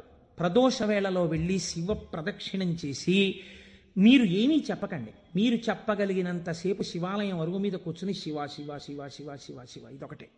ఒక 42 రోజులు ఈ దరిద్రాన్ని, మీ కష్టాలని అనుభవించి చూడండి అన్నాడు. మీరు నమ్ముతారా? ఆ వ్యక్తి నా దగ్గరికి వచ్చి నా జీవితంలో ఆశించని రీతిలో నా జీవితానికి ఒక కొత్త మలుపు తిరిగిందండి, నేను వరంగల్ వెళ్ళిపోతున్నాను, నేను సెటిల్ అయిపోతున్నానని చెప్పాడు. ఆ వ్యక్తే నాకు ఈ మధ్యనే మళ్ళీ ఫోన్ చేసి, కోటేశ్వరారు ఇప్పుడు నేను ఎంత ఆనందంగా ఉన్నానోనండి, ఒక్కసారి మీరు ఏమైనా వరంగల్ వస్తారేమిటండి ఉపన్యాసాలకి, మీ దర్శనానికి వద్దాం అనుకుంటున్నాను, నేను కూడా కాకినాడ అన్నాడు. అయ్యా మీరు ఎప్పుడైనా కాకినాడ ఇప్పుడు అక్కర్లేదు, ఇప్పుడు తర్వాత వద్దురు కానీ, నేను వరంగల్ ఇప్పుడు మాత్రం రావట్లేదు, నేను వరంగల్ వస్తే చెప్తాను, అప్పుడు మీరు నా దగ్గరికి వద్దురు కానీ తప్పకుండా దర్శనానికి అన్నాడు. కళ్యాణి అందులో అంటారే, ఏతి జీవంతిమానందో నరం వర్ష శతాదపి అంటుంది సుందరకాండ. 100 ఏళ్ళు బతికిన వాడు శుభాన్ని చూస్తాడు. అందుకే తొందరపడి ఏదో సమస్య ఉందని ఆత్మహత్యలు చేసేసుకుంటాం, ఇలాంటి మాటలు అనకూడదు. కాబట్టి చూడండి, శివుడు ఉద్ధరించగలడు అనడానికి ప్రత్యక్ష ప్రమాణం మనకే ఉంది కదా. శివం అంటే మంగళం, శోభనం, శ్రేయస్సు, కళ్యాణం. ఏ శుభము నీకు కావాలన్నా శివానుగ్రహముగానే వస్తుంది. శివానుగ్రహము కలిగితే నీ ఇంట సర్వమంగళములు జరుగుతాయి. అందుకే శంకర భగవత్పాదాచార్య స్వామి శివానంద లహరిలో ఒక మాట అంటారు, అసలు శివ నిన్ను చూసి ఏదేదో అనుకుంటుంటారు, అసలు నీ స్వరూపం ఒక్కసారి ఆలోచించు. కరస్తే హేమాద్రౌ గిరిశ నికటస్తే ధనపతౌ గృహస్థే స్వర్భూజామరసురభి చింతామణిగణే శిరస్థే సీతాంశౌ చరణయుగళస్తే అఖిల శుభౌ కమర్థం దాస్యేహం భవతు భవదర్థం మమ మనః అంటారు. శంకర నాకు శుభం ఇయ్యని అడగడానికి నీకు నేనేమి ఇచ్చివను? కరస్తే హేమాద్రౌ, ఒక చేతిలో నువ్వు మేరు పర్వతం బంగారు కొండ పట్టుకున్నావు, బంగారు కొండే నీకుంది, ఇంకేమివ్వను? గిరిశ నికటస్తే ధనపతౌ, గిరిశ ఓ శంకర నీ పక్కన నవనిధులకు అధిపతి అయిన కుబేరుడు ఇలా నిలబడ్డాడు, నువ్వు ఎప్పుడు కుబేరా కొంచెం ఏమైనా 2 రూపాయలనేటి అనలేదు. ఆయనే ఎప్పుడు ఏమైనా అడుగుతావేమోనని ఇలా నిలబడ్డా, ఆయన కోరిక తీరలేదు. గిరిశ నికటస్తే ధనపతౌ, కుబేరుడు నీ పక్కన ఉన్నాడు. గృహస్థే స్వర్భూజామరసురభి చింతామణిగణే, నీ ఇంట కల్పవృక్షాలు, కామధేనువులు, చింతామణులు రాసులు పోసి ఉన్నాయి. ఎన్ని కామధేనువులో, ఎన్ని కల్పవృక్షాలో, చింతామణులతో గోడలు కట్టారు నీ ఇంట్లో. పోన్లేవయ్యా ఇవన్నీ ఉన్నాయి, కానీ నీకేదో మోక్షం ఇస్తాను, నీకేమైనా అనారోగ్యం వస్తే తగ్గిస్తానడానికి నీ యొక్క శిరస్సు మీద సీతాంశు చంద్రబింబం ఉంది, చంద్రరేఖ ఉంది, కాబట్టి మోక్షం ఇచ్చే అధికారం నీకుంది. ఇంకా నీకు నేనేమివ్వను? నాది నాది అన్నది ఒక్కటి ఉంది నా దగ్గర, నీది కాదని నా దగ్గర ఉన్నది అన్నది ఏమిటో తెలుసా? కమర్థం దాస్యేహం భవతు భవదర్థం మమ మనః. నాది అని అస్తమానం నన్ను బంధనంలో పడేసే ఈ మనస్సు నీకు ఇచ్చేస్తా, బుచ్చేసుకో. ఏదో రకంగా ఆయన పాదాల దగ్గర చేరడానికి శంకరాచార్యులు వారు మన కోసం చేసినటువంటి శ్లోకం కమర్థం దాస్యేహం భవతు భవదర్థం మమ మనః. మమ అన్న చోట నేను అన్న శబ్దం శంకరాచార్యుల వారి కోసం అండి, ఆయన అపరశంకరుడు, మన కోసం. ఇది జగద్గురువుల యొక్క కారుణ్యం. కనుక అటువంటి శంకరుడికి మీరేమివ్వాలి? మీరేమివ్వక్కర్లేదు, కానీ మీరు ఇలా నమస్కరిస్తే చాలు, ఒక్కసారి శివ అంటే చాలు, ఆయన పొంగిపోతాడు. అందుకు కదా మనం ప్రదోష వేళలో ఉపన్యాసం మొదలు పెట్టే ముందు శివాష్టోత్తర శతనామ స్తోత్రాన్ని ఒక్కసారి అనుసంధానం చెయ్యాలి అని మనం అనుకుంటున్నాం. మీరు చూడండి, నేను ఇక్కడ మీకు ఒక గంభీరమైనటువంటి విషయాన్ని వాళ్ళ ప్రస్తావన చెయ్యాలి అని అనుకుంటున్నాను. ఆనందం వస్తే కళ్ళజోడు తీసేస్తూ ఉండడం, మళ్ళీ పెట్టుకు చూసుకుంటూ ఉండడం. ఆ, బాగుందండి మీరు చెప్పింది. శంకరుడు అంతటి గొప్పవాడే, ఇంతవరకు బాగుంది. కానీ ఇలా ఆయన ఎప్పుడూ మా కంటితో మేము చూడని రూపంలో ఉండడమేనా, లేకపోతే మాకు ఇంతకన్నా ఏమైనా గొప్ప ఉపకారం చేశారా? కళ్యాణం, భద్రం, శ్రేయం, శోభనం, శుభం, వీటన్నింటికీ అర్థం కేవలం శుభాలు చేసుకోవడం, పెళ్ళిళ్ళు చేసుకోవడం, బూరులు తింటూ ఉండడం, గారులు తింటూ ఉండడం, ఇవేనా? ఇంకేమైనా చెప్పారా శంకరుడు? ఇవే నా అర్థం, నేను ఇవే మీకు చేసి పెడుతుంటానని ఏమైనా అన్నారా? దీన్ని మీరు చాలా జాగ్రత్తగా గంభీరంగా పట్టుకోవాలి. మీరు ఇది పట్టుకునే ప్రయత్నం చేస్తే శివపురాణం విషయంలో మీకు ఒక గొప్ప అవగాహన ఏర్పడిపోతుంది. కాబట్టి చెవులు రిక్కించి చాలా జాగ్రత్తగా వినే ప్రయత్నం చేయండి. కదిలినటువంటి శివుని యొక్క స్వరూపాన్నే నటరాజమూర్తి అని పిలుస్తాం. ఎదర వ్యాఖ్యానం పురాణంలో వస్తుంది, అప్పుడు నేను నటరాజ తత్వం గురించి, చిదంబరం గురించి చెప్తాను. అప్పుడు విందురు కానీ ఇప్పటికొకటి తెలుసుకోండి. తనలో తాను రమించిపోతున్నటువంటి శివుడు అలలు లేని సరస్సు. కాబట్టి తనలో తాను రమిస్తుంటాడు, కదలిక ఉండదు. ఇప్పుడు అదే శివుడు సృష్టికర్త, స్థితికర్త, ప్రళయకర్తగా ఉన్నాడు అనుకోండి, కదులుతూ ఉంటాడు. ఈ కదిలినప్పుడు నటరాజు నాట్యం చేస్తుంటాడు. నటరాజు సృష్టి స్థితి ప్రళయకర్త అయి నటిస్తున్నప్పుడు పక్కన దగ్గరగా ఎవరైనా నిలబడతారా? నిలబడి అలా చూస్తూ సంతోషపడిపోయే వాళ్ళు ఎవరైనా ఉన్నారా నటరాజుని? శ్రీ మహావిష్ణువు అంతటి వారు అసుర సంధ్య వేళలో మధ్యలో వాయిస్తూ ఉంటారు, శంకరుడు నాట్యం చేస్తుంటే. కాబట్టి ఉట్టిన ఏమీ చేయకుండా స్పెక్టేటర్స్ పాస్ అని చెప్పి ఏమైనా ఇస్తారా? రేపాక సుబ్బారావు సూర్యకళా మందిరానికి ఇచ్చినట్టు ఇస్తే వెళ్ళి కూర్చున్న పాస్ పట్టుకుని మొదటి వరుసలో చాలా దగ్గరగా ఉట్టిన ఏ సహాయం చేయకుండా ఇలా చేతులు కట్టుకుని అబ్బా చాలా బాగా చేస్తున్నారండి అని ఇలా సంతోషంగా చూసేవాళ్ళు కూడా ఎవరైనా ఉంటారా సభలో? అంటే శాస్త్రం అంది ఇద్దరున్నారు, ఇద్దరే చూస్తారు. అలాగా మిగిలిన వాళ్ళందరూ నటరాజ తాండవమునందు సహాయం చేస్తుంటారు. ఆ ఇద్దరెవరో తెలుసా? ఒకరు వ్యాఘ్రపాదుడు, ఒకరు పతంజలి. వీళ్ళిద్దరే చూస్తూ ఉంటారు. వ్యాఘ్రపాదుడి యొక్క శరీర అధోభాగం పులిగా ఉంటుంది, పతంజలి యొక్క శరీర అధోభాగం పావుగా ఉంటుంది.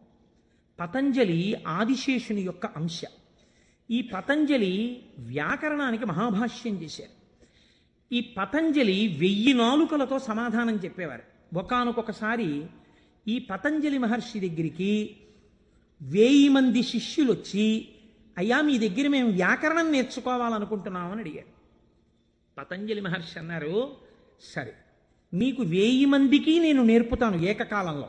ఎవరు ఏ స్థాయిలో ఉన్నారో ఆ స్థాయిలో పాఠం చెప్పేస్తాను. మీకు ఉదాహరణకి వ్యాకరణం అంటే కొద్దిగా సంగీతంతో పోల్చండి. కొద్దిగా అమరిక కోసం సంగీతం నేర్పేటప్పుడు బాగా కీర్తనల్లోకి వచ్చేసిన వాళ్ళకి, ఇంకా సరిగమ పదనిసల్లో ఉన్న వాళ్ళకి, from the lowest string to the highest string కలిపి కూర్చోపెట్టి సంగీతం నేర్పడం కుదరదు.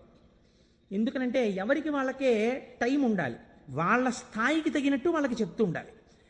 వ్యాకరణ మహాభాష్యం చెప్పేటప్పుడు 1000 మంది 1000 రకాలైన ప్రశ్నలు వేస్తారు. 1000 మందికి ఒకేసారి జవాబు చెప్పాలి. కాబట్టి ఇప్పుడు తాను ఎలా చెప్పాలి? తాను ఆదిశేషుడు కనుక శేషాంశతో చెప్పాలి, 1000 నాలుకలతో చెప్తాను.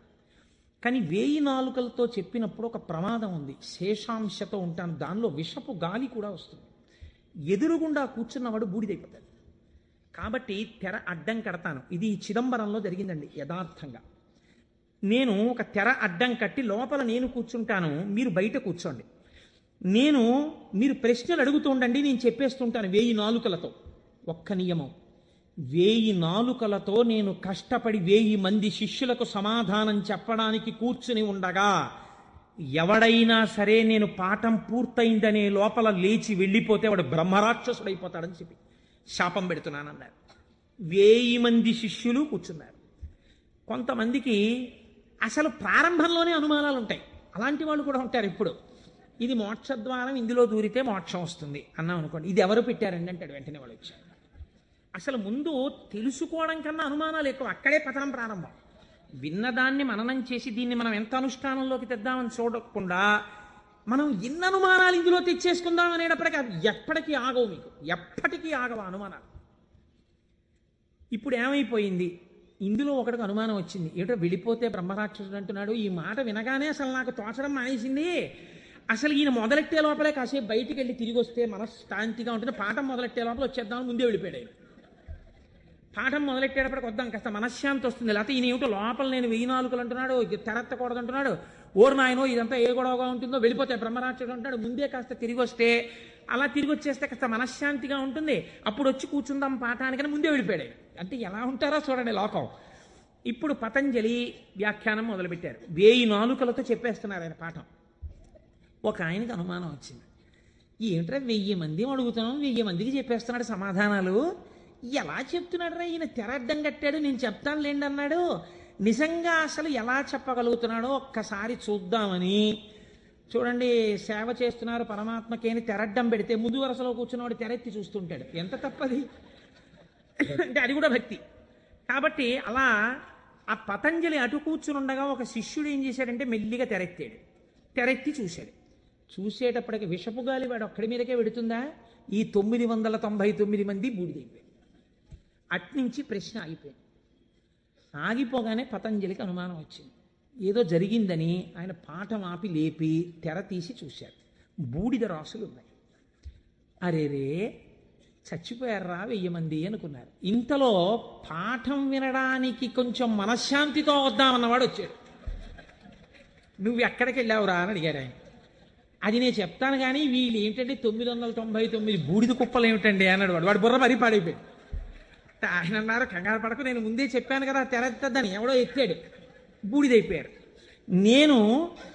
నువ్వు మాత్రం ఒక్క శిష్యుడు మిగిలావురా, మీకు 1000 మందికి పాఠం చెప్తానన్నాను, కనీసం ఒక్కడే మిగిలావు, నీకు చెప్తాను పాఠం అన్నారు. వాడు హడిలిపోయాడు, అయ్యి బాబోయ్ పాఠమే అని. ఇప్పుడు పతంజలి అన్నారు, నీకేం చెప్పను, కంగారు పడకు, నీకు నేను అనుగ్రహించేస్తున్నాను, నీకు వ్యాకరణం అంతా భాషించేసి నీకు వచ్చేసింది వ్యాకరణ భాష. వింధ్య పర్వత శిఖరాల దగ్గర నిలబడ్డాడు. వింధ్య పర్వతానికి కిందకి దక్షిణ దేశం, పైకి ఉత్తర దేశం. పూర్వం ఔత్తరాహులు అంటే ఉత్తర దేశంలో వాళ్ళు వ్యాకరణం నేర్చుకోవడానికి దక్షిణానికి చిదంబరం వెళ్ళేవారు, చిదంబరం నుంచి ఉత్తరం పాటలీపుత్రానికి వెడుతుండేవారు. అవంతి వెళ్ళడం కూడా ఉండేది ఉజ్జయిని. కాబట్టి ఆయన అక్కడ కూర్చుని పోయారు, పెద్ద రావి చెట్టు ఎక్కి కూర్చున్నాడు. బ్రహ్మరాక్షసుడు కదా, బాగా వ్యాకరణం వచ్చింది, అందుకని ఇటుగా వస్తున్న వాళ్ళని ఆపేవాడు. ఆ రోజుల్లో వ్యాకరణం నేర్చుకోవాలి అంటే, ఆ రోజుల్లో ఏంటి యథార్థం అంతే, వ్యాకరణం నేర్చుకోవాలి అన్నా, వేదం నేర్చుకోవాలి అన్నా ఉపనయనం చేసుకోవాలి. ఉపనయనం చేసుకుని గాయత్రీమాత యొక్క అనుగ్రహాన్ని పొందితే తప్ప వేదం చదవడానికి కానీ వ్యాకరణం చదువుకోవడానికి కానీ అర్హత ఇచ్చేవారు కాదు. కాబట్టి ఇప్పుడు ఈయన ఉపనయనం అయిపోయినటువంటి బ్రహ్మచారులు ఎవరైనా వ్యాకరణం నేర్చుకోవడానికి ఎడుతుంటే వాళ్ళని ఆపుతుండేవాడు. ఆపుతూ వ్యాకరణ సంబంధమై పతంజలికి మాత్రమే తెలుసున్న ఒక గంభీరమైన లోతైన ప్రశ్న అడుగుతుండేవాడు. పచ్చనేటటువంటి ధాతువు మీద త అనబడేటటువంటి నిష్ఠా ప్రత్యయం కలిస్తే పచధాతువునకు నిష్ఠలో రూపం ఏ రకంగా వస్తుంది అని అడిగేవాడు. సాధారణంగా వ్యాకరణంలో దీన్ని తెలియని వాళ్ళు ఏమంటారంటేట పక్వం అంటారట. వెంటనే పక్వం అనగానే ఆయన అనేవాడు, బాగా పక్వం అయ్యావురా ఈ జవాబు చెప్పని నోట్లో పడేసుకునేవాడు. పక్వం అంటే బాగా రుచిగా వండబడ్డాడు అని. ఇప్పుడు నువ్వు పక్వం అయ్యావు అని తినేసి మళ్ళీ చెట్టెక్కి కూర్చునేవాడు. ఇలా చాలామంది బ్రహ్మచారుల్ని తినేసాడు. తినేసి కూర్చుంటే గగ్గోలు పెట్టడం మొదలెట్టారు. ఈ బ్రహ్మచారి ఎవడో అక్కడ కూర్చున్నాడు, బ్రహ్మరాక్షసుడు, వాడు వ్యాకరణ సూత్రం అడిగి తినేస్తున్నాడు. పతంజలి మహర్షి చూశారు, అయ్యయ్యో వీడికి నేను యోగ్యుడైన వాడికి చెప్పరా అంటే వీడి ఈ ప్రశ్న అడిగి తినేస్తున్నాడు, వీడికి నేనే వెళ్ళి శిష్యుడుగా మళ్ళీ వీడి దగ్గర నేర్చుకుని వీడిని ఉద్ధరించాలి అని చంద్రశర్మ అన్న పేరుతో బ్రాహ్మణుడయ్యి ఆయన వచ్చారు. ఆయన వస్తూ ఉంటే ఈయన ఆపాడు. ఆపి మళ్ళీ ఈ ప్రశ్న అడిగాడు. అడిగితే ఆయన అన్నారు, అది పక్వం, వ్యాకరణం అంతా రా అన్నాడు. కానీ ఉపాధి బ్రహ్మరాక్షస ఉపాధిలో ఉన్నాడు కాబట్టి ఆయన ఎక్కడ నేర్పుతానన్నాడు, స్కూల్లోనూ అక్కడ నేర్పను, రావి చెట్టు మీద కూర్చుని నేర్పుతాను రా, ఎందుకంటే శివాలయంలో నేర్పాలి వ్యాకరణం. పూర్వం వ్యాకరణ మంటపాలని శివాలయాల్లో ఉండేవి, అక్కడే నేర్పాలి. కాబట్టి నీకు నేను రావి చెట్టు మీద నేర్పుతాను. రావి చెట్టు మీద కూడా ఎక్కడ, చిటారి కొమ్మ మీద కూర్చుని నేర్పుతాను, అక్కడ కూర్చో, ఎక్కడ పడిపోతానో అని కునుకు రాకుండా బాగా వింటావు. చెప్పేవాడు బ్రహ్మరాక్షసుడు, చెప్పేది చిటారి కొమ్మ మీద రావి చెట్టు మీద. టైం ఇవ్వను, ఉత్తర క్షణం అడ్మిషన్ ఇచ్చేసాను నీకు, రా ఎక్కేద్దాన్ని చెట్టాను. అమ్మ బాబో ఇదో అఘాయిత్యం కింద ఉందని పాపం ఈ చంద్రశర్మ ఆయనతో పాటు చెట్టెక్కి చెట్టు చివారి కొమ్మ మీద కూర్చున్నాడు. ఈయన మహాభాష్యం చెప్పేస్తున్నాడు. ఇప్పుడు ఈ మహాభాష్యం రాసుకోవాలి, ఎక్కడ రాస్తాడు, రాయడానికి ఓ గంటమో ఓ తాటాకో తెచ్చుకోవడానికి టైం లేదు. అందుకని ఆయన రావాకులు తుంపి ఒక పుల్ల ముక్క ఒకటి తీసి తొడ చీరుకున్నాడు. చీరుకుని అందులోంచి వస్తున్న నెత్తుటిలో పుల్ల ముంచి ఒక్కొక్క రావాకు మీద భాష్యం రాసుకున్నాడు. 9 రాత్రులు 9 పగళ్ళు పతంజలి మహాభాష్యాన్ని చంద్రశర్మకి చెప్పాడు. చెప్పగానే ఆయనకి శాప విమోచనం అయిపోయింది. శాప విమోచనం అయిపోయిన తర్వాత ఇప్పుడు నాకు బ్రహ్మరాక్షసుడిగా ఇంతకాలం బతికాక పూర్ణ వైరాగ్యం వచ్చేసింది. కాబట్టి ఇంక నేను ఒక గురువు యొక్క పాదములను ఆశ్రయించి సన్యాస దీక్ష తీసుకుని నా జీవితాన్ని తరింప చేసుకుంటానని శుకబ్రహ్మ యొక్క పాదములు పట్టుకుని గౌడపాదాచార్యుల వారైన వారు వారే. మనం శంకరాచార్యుల వారి గురు పరంపరలో గౌడపాదాచార్యుల వారిని చెప్తాం. ఎవరో తెలుసా అండి ఆ గౌడపాదాచార్యుల వారు? ఈ బ్రహ్మరాక్షసుడే గౌడపాదులు అయ్యారు. గౌడపాదులై శుకబ్రహ్మ యొక్క పాదములు పట్టుకుని సన్యాస దీక్ష తీసుకుని గౌడపాదాచార్య పేరుతో ఉన్నారాయన. ఈ చంద్రశర్మ ఈ రావేకుల మీద రాసుకున్న మహాభాష్యం అంతా ఓ బట్టలో మూట కట్టాడు. మూట కట్టుకుని వెళ్ళిపోతున్నాడు ఆయన. వెళ్ళిపోతుంటే పాపం 9 రాత్రులు 9 పగళ్ళు నిద్ర లేదు. అడవిలో ఒక చోట మూట తల కింద పెట్టుకుని నిద్రపోతున్నాడు. ఎక్కడి నుంచో మేక వచ్చింది. ఇవేవో రావేకులు బాగానే ఉన్నాయని ఆ మూటలో మూతెట్టి లాగేసి కొన్ని ఆకులు తినేసి, ఇప్పుడు ఆ వ్యాకరణంలో ఉన్న మహాభాష్యంలో పోయిన ఆకుల్ని ఏమని పిలుస్తారో తెలుసా అండి? అజభక్షిత భాష్యము అని పిలుస్తారు. మేక చేత తినబడిన భాష్యం అని పేరు దానికి. అది మేక తినేసి మిగిలిన మూట కట్టుకుని అడవిలో పడుకుంటే ఇబ్బందిగా ఉందని ఆయన ఒక ఊరిలోకి వచ్చి ఒక వైశ్యుడి ఇంటి అరుగు మీద పడుకుని నిద్రపోయారు. 9 రాత్రులు 9 పగళ్ళు అన్నం లేదు, నిద్ర లేదు. శరీరం శోషించిపోయింది, నిద్ర లేదు. ఇంకా ఎంత గాఢ నిద్ర పట్టేసిందంటే ఆకలి కూడా చూసుకోకుండా నిద్రపోతున్నారు. ఆ వైశ్యుడికి ఒక కన్యారత్నం ఉంది. ఆ అమ్మాయి చూసి ఈయన నిద్దట్లోనే మరణిస్తాడేమో అని బెంగపెట్టుకుని ఒక గొప్ప వైద్య చికిత్స చేసింది. ఇప్పుడు మనం ఆ సిలైన్లవి ఎక్కించాలంటే శరీరానికి సూదితో పొడిచి ఎక్కిస్తాం. మన ఆయుర్వేద శాస్త్రం అలా ఒప్పుకోలేదు. ఎందుకంటే పతంజలి 3ంటికి వ్యాఖ్యానం ఇచ్చారు. మనస్సు, వాక్కు, కాయము. మనస్సు కోసమని యోగ సూత్రాలు ఇచ్చారు ఆయన. వాక్కు కోసం వ్యాకరణం ఇచ్చారు. అలాగే మనస్సు, వాక్కు, కాయము, శరీరం ఆరోగ్యంగా ఉండడానికి చరకుడి యొక్క ఆయుర్వేద సూత్రాలకి భాష్యం చేశారు ఆయన. 3ంటికి భాష్యం ఇచ్చారు. ఆ పిల్ల వైద్యశాస్త్రంలో దిట్ట. ఈ అమ్మాయి ఏం చేసిందంటే పెరుగన్నం బాగా మెత్తగా కలిపేసి ఈ పెరుగన్నాన్ని తీసుకొచ్చి ఒంటి నిండా పూసేసింది ఈ బ్రాహ్మణ పిల్లవాడికి, ఈ చంద్రశర్మకి. పెరుగన్నం తొందరగా రోమరంధ్రాల్లోంచి లోపలికి వెళ్ళిపోతుంది. అది లోపలికి వెళ్ళిపోయి ఈ పిల్లవాడికి బలం వచ్చింది. బలం వచ్చి 9 రోజుల భోజనం లేని స్థితి నుంచి శక్తిని పొందాడు. శక్తిని పొంది తెలివచ్చి అమ్మయ్యా బడలికా పోయింది, సత్తువా వచ్చిందని ఆ మూట చూసుకున్నాడు. మూట ఉంది, మూట పట్టుకుని వెళ్ళిపోతున్నాడు. వెళ్ళిపోతుంటే వైశ్యుడు ఎదురొచ్చాడు. ఏమయ్యా, నిన్ను మా అమ్మాయి ఎందుకు బ్రతికించుకుందో తెలుసా? నీ చూడచక్కని రూపాన్ని చూసి బ్రతికించుకుంది. నువ్వు మా అమ్మాయిని పెళ్లి చేసుకోవాలన్నాడు. ఇదేమిటయా, నాకు వైరాగ్యం వచ్చింది, నేనేదో సన్యాసం తీసుకుందామని వెళ్ళిపోతున్నాను, నువ్వు మీ అమ్మాయిని పెళ్లి చేసుకోమంటావేంటి? నేను చేసుకోనన్నారు ఆయన. వెళ్ళిపోతున్నారు. వెళ్ళిపోతుంటే ఇలా కాదు, నువ్వు ఇంత ఉపకారం పొంది నా కూతురు మనస్సు భగ్నం చేసి వెళ్ళిపోతున్నావు కాబట్టి మనం రాజు దగ్గరికి వెడదాం తీర్పుకి, పదన్నారు. సరే పద అయితే అన్నారు. చంద్రశర్మ వైశ్యుడు ఇద్దరు రాజుగారి అంతఃపురంలోకి వెళ్ళారు. రాజుగారు అంత దూరం నుంచి పిల్లాడిని చూశారు. చూసి ఎందుకు వస్తున్నాడో తర్వాత అడుగుదాం కానీ ఎంత బాగున్నాడో ఈ పిల్లాడిని దగ్గరికి రాగానే, నాకు ఒక్కతే కూతురయ్యా, నీకిచ్చి పెళ్లి చేసి సింహాసనం మీద కూర్చోపెడదాం అనుకుంటున్నాను, నువ్వు మా అమ్మాయిని పెళ్లి చేసుకోవాలన్నారు. రాజాజ్ఞ, కాదంటే కుత్తుకు తీసేస్తాడు. అయ్య బాబోయ్, ఒక పిల్లే వద్దనుకుంటే 2 పిల్లలు చుట్టుకున్నారేమిటండి నాకు అని ఈయన చెప్పేలోగానే మంత్రిని పిలిపించి ఈ పిల్లాడు ఎలా ఉన్నాడు అల్లుడిని చేసుకుందాం అనుకుంటున్నానన్నారు. ఆహాహా, ఏమి తేజోమూర్తి అండి ఇలాంటి వాడు. ఉత్తరోత్తర సింహాసనం మీద కూర్చుంటే మన రాజ్యానికి ఇంకా ఎదురుండదు, తప్పకుండా పిల్లనిచ్చేయండి అన్నారు. 2 పిల్లల్ని ఇచ్చి పెళ్లి చేసేస్తామన్నారు. అసలు నా గోడు వినేవాళ్ళు లేడు మహాప్రభో, నేను వైరాగ్యం ఉందిరా నాకు పిల్లలొద్దు పెళ్ళొద్దంటే 2 తయారయ్యారు ఏమిటి? నాకు పైగా రాజభోగం కూడా వచ్చింది. వద్దన్న వాడికి ఐశ్వర్యం, వద్దన్న వాడికి నమస్కారాలు, పెట్టండి అన్నవాడికి పెట్టేవాడు ఉన్నాడు అని ఆయన బాధపడుతుంటే మంత్రి గారు ప్రాజ్ఞుడు ఆయన అన్నాడు, ఏమండి, బ్రాహ్మణుడు బ్రాహ్మణేతరులను వివాహం చేసుకోవాలంటే ముందు బ్రాహ్మణ కన్యను చేసుకోవాలి. కాబట్టి ఉత్తమ కుల సంజాత అయిన ఒక బ్రాహ్మణ పిల్లని తెచ్చి ముందు పెళ్లి చేసి తర్వాత వీళ్ళిద్దరిని చేసేద్దాం అన్నారు. ఓహో, 2 ముగ్గురు కూడా అయ్యారు ఏమిటి అనుకున్నాడు ఆయన. ముందు ఆయన గోడు వినేవాడు లేడు. బ్రాహ్మణ కాంతని తెచ్చారు, వైశ్యకాంతని తెచ్చారు, క్షత్రియ కాంతని తెచ్చారు, తాళి కట్టేవారు. ఆయన అన్నాడు, మీరు ఎలాగో ఇప్పుడు పెళ్ళొద్దంటే వినరు. ఆయన విండు, ఈయన విండు. ఒక్క ఉపకారం చేయండి, మీకు నా తేజస్సు చూసి పొంగిపోతున్నారు కదా, మీ ముగ్గురి కుమార్తెల యందు నేను సంతానమును పొందుతాను. ముగ్గురికి కొడుకులు పుట్టగానే నేను సన్యాసానికి వెళ్ళిపోవడానికి నాకు అనుమతి ఇవ్వాలన్నాడు. తప్పకుండా అలాగే ఇస్తా ఉన్నారు. ముగ్గురిని పెళ్లి చేసుకున్నాడు. ముగ్గురి యందు కుమారుల్ని కన్న తర్వాత సన్యాసం పుచ్చుకుందామని వెళ్ళిపోయాడు ఈ చంద్రశర్మ. వెళ్ళిపోయినటువంటి వాడు వెళ్ళి ఎవరు ఇతపూర్వం బ్రహ్మరాక్షసుడి రూపంలో ఉండి తనకి మహాభాష్యమంతా చెప్పి సన్యాసం తీసుకుని శుకబ్రహ్మకి శిష్యుడిగా ఇవాళ గౌడపాదాచార్య స్వామి వారిగా ఉన్నారో ఆయన దగ్గరకే వెళ్ళి, అయ్యా నాకు సన్యాసం ఇవ్వండి అని అడిగాడు. నీకు గోవిందపాదాచార్య నామంతో సన్యాసం ఇస్తున్నానని సన్యాసం ఇచ్చి సన్యాసనామం గోవిందపాదాచార్య. ఆయనకి సన్యాసం ఇచ్చి ఒక మాట చెప్పారు, నువ్వు నర్మదా నదీ తీరంలో ఈ రావి చెట్టు దగ్గర ఈ గుహలోనే కూర్చో. రాబోయే కాలంలో భారతదేశంలో 72 అవైదికమైన మతములు ప్రవేశిస్తాయి. 72 అవైదికమైన మతములను తన వాగ్జరితో కొట్టిపారయ్యగలిగినటువంటి ఒక మహాపురుషుడిగా పరమశివుడే శంకరాచార్య స్వామిగా ఆవిర్భవించబోతున్నాడు. ఆ శంకరాచార్యుల వారికి సన్యాసనామాన్ని ఇచ్చి తత్వోపదేశం చెయ్యడానికి నువ్వు గురువుగా ఉందువని కూర్చోబెట్టారు. ఆ చంద్రశర్మే గోవిందపాదాచార్య స్వామి. ఆ గోవిందపాదాచార్య స్వామి శిష్యులే మన శంకర భగవత్పాదాచార్య స్వామి.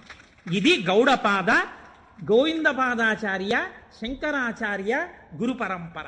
శివమహాపురాణ ప్రారంభం చేస్తూ ఇలాంటి పరంపరని ఒక్కసారి ఉత్తరాయణంలో అసుర సంధ్య వేళలో వింటే చాలు ఎంత పొంగిపోతాడో శంకరుడు. కనుక ఇప్పుడు ఆయన కాలడిలో జన్మించాడు మహానుభావుడు. ఆ శంకరాచార్య స్వామి వారి జన్మ రహస్యాన్ని గురించి ఎప్పుడైనా మనం త్రిపుర సుందరి అమ్మవారి ఊళ్ళో మళ్ళీ శంకరాచార్య స్వామి వారికి వైశాఖ శుక్ల పంచమి నాడు చేస్తాం కదా ఉత్సవం, అప్పుడు చెప్తాను దాని గురించినటువంటి విశేషాలు. ఇప్పుడు చెప్తే కుదరదు మహాప్రభో. ఆయన భారతదేశపు నలుచెరగుల పాదచారి అయి 3 మాటలు తిరిగారు. 72 అవైదికమైనటువంటి మతములను శృతి ప్రమాణమైన తన వాగ్జరితో కొట్టిపారేశారు, చిమ్మేశారు. ఆయన తర్వాత మళ్ళీ రాలేదు ఇంకా 72 మతాలు. అంత గొప్పవారు శంకరాచార్యుల వారంటే. అందుకే చంద్రశేఖర పరమాచార్య స్వామి వారికి శంకరులు గురువు కాదు, ప్రాణం. అందుకే అపర శంకరాచార్యులు వారు అయ్యారు చంద్రశేఖర పరమాచార్య స్వామి. అటువంటి మహాపురుషుడై దిగ్విజయ యాత్ర చేసి శృతి ప్రమాణమైన అద్వైత సిద్ధాంతాన్ని ఆవిష్కరించి మనందరినీ ఉద్ధరించినటువంటి వారిగా శంకరులు వచ్చారు. మీరు చూడండి, ఇప్పుడు మనం శివనామము మళ్ళీ మొదటికి వెళ్ళండి. ఎక్కడికి వెళ్ళాలి? అమరకోశంలో శివనామమునకు చెప్పినటువంటి వ్యాఖ్యానములో శివుణ్ణి ఏ రకంగానైనా పట్టుకుంటే మిమ్మల్ని ఉద్ధరించగలడు దగ్గర నుంచి శ్రేయం, మంగళం, కళ్యాణం, భద్రం, శ్రేయస్సు, శోభనం, ఇవి కేవల మంగళములేనా ఇంకేమన్నా ఉన్నాయా దగ్గరికి వెళ్ళండి. అందుకు తీసుకొచ్చాను దీన్ని. ఇప్పుడు ఇక్కడి నుంచి అక్కడికి వెళ్ళండి. మళ్ళీ ఒక్కసారి వెడితే మీకు ఈ శివనామమును ఎక్కడ దాచారు? శివనామము పంచాక్షరిగా కదండి ఉంది. నమశివాయ అని పంచాక్షరి. నమశివాయ అన్న మాట చెప్పడానికి వేదం ఎంత కట్టడి చేసి చెప్పింది, ఎంత జాగ్రత్తగా చెప్పింది పంచాక్షరి మంత్రాన్ని. మీరు జాగ్రత్తగా చూడండి, ఇది జాగ్రత్తగా గమనించండి. మీరు అయ్యప్ప స్వామి దర్శనానికి వచ్చారనుకోండి, అలా గేటు దగ్గర నిలబడి అయ్యప్ప స్వామి దర్శనం చేసుకుంటానంటే మీకు కనపడరు. మీరు అక్కడ చెప్పులు విప్పాలి, లోపలికి రావాలి, ఇక్కడ ఉన్నటువంటి పరివార దేవతలందరినీ దర్శనం చెయ్యాలి, మెట్లు ఎక్కాలి, గణపతికి సుబ్రహ్మణ్యుడికి ప్రదక్షిణం చెయ్యాలి, ధ్వజస్తంభం పక్క నుంచి లోపలికి వెళ్ళాలి, స్వామికి ఒక పక్కకి వెళ్ళి నిలబడి ఆయన వంక చూస్తే అప్పుడు మీరు సంతోషంగా స్వామి దర్శనం చేస్తారు. అలాగే ఈ పంచాక్షరిని వేదం ఎక్కడ దాచిందో చూడండి. మనకి వేదములు 4 అయినా సాధారణంగా మనం ఏమంటామంటే 3గా వ్యవహరిస్తాం సంప్రదాయంలో. అందుకే శంకరాచార్యులు వారు కూడా శివానంద లహరిలో త్రైవేద్యం హృద్యం త్రిపురహరమాద్యం త్రినయనం అన్నారు. త్రైవేద్యం అనడానికి ఒక కారణం ఉంది. ఋగ్వేదం, యజుర్వేదం, సామవేదం ఈ 3 వేదాలు నేర్చుకోవడానికి ఒక్కసారి ఉపనయనం చేసుకుంటే చాలు. ఒకసారి ఉపనయనం చేసుకుంటే 3 వేదాలలో ఉండేటటువంటి సారాంశమునకు కూడా ఒక సావిత్రి ఉపదేశం, ఒక గాయత్రి ఉపదేశంతో 3 వేదాలు చదవచ్చు. అథర్వ వేదం చదువుతాను అన్నారనుకోండి ఎవరైనా, ఈ 3 వేదాలు చదవడానికి కావలసినటువంటి ఉపనయనం సరిపోదు. అథర్వ వేదం కూడా చదవాలంటే మళ్ళీ ఉపనయనం చేసుకోవాలి. మళ్ళీ ఉపనయనం చేసుకుని మళ్ళీ ఇంకొక బ్రహ్మోపదేశం పొందాలి, పొంది అథర్వవేదం చదవాలి. అందుకని త్రైవేద్యం అంటారు సాధారణంగా. ఈ 3 వేదములు ఋగ్వేదం, యజుర్వేదం, సామవేదం, మీరు 3 అలా పెట్టారనుకోండి, ఒక దేవాలయ ప్రాంగణం ఉన్నట్టుగా 3 వేదాలు అలా పెడితే ఈ 3 వేదాలకి మధ్యలో ఏ వేదం ఉంది?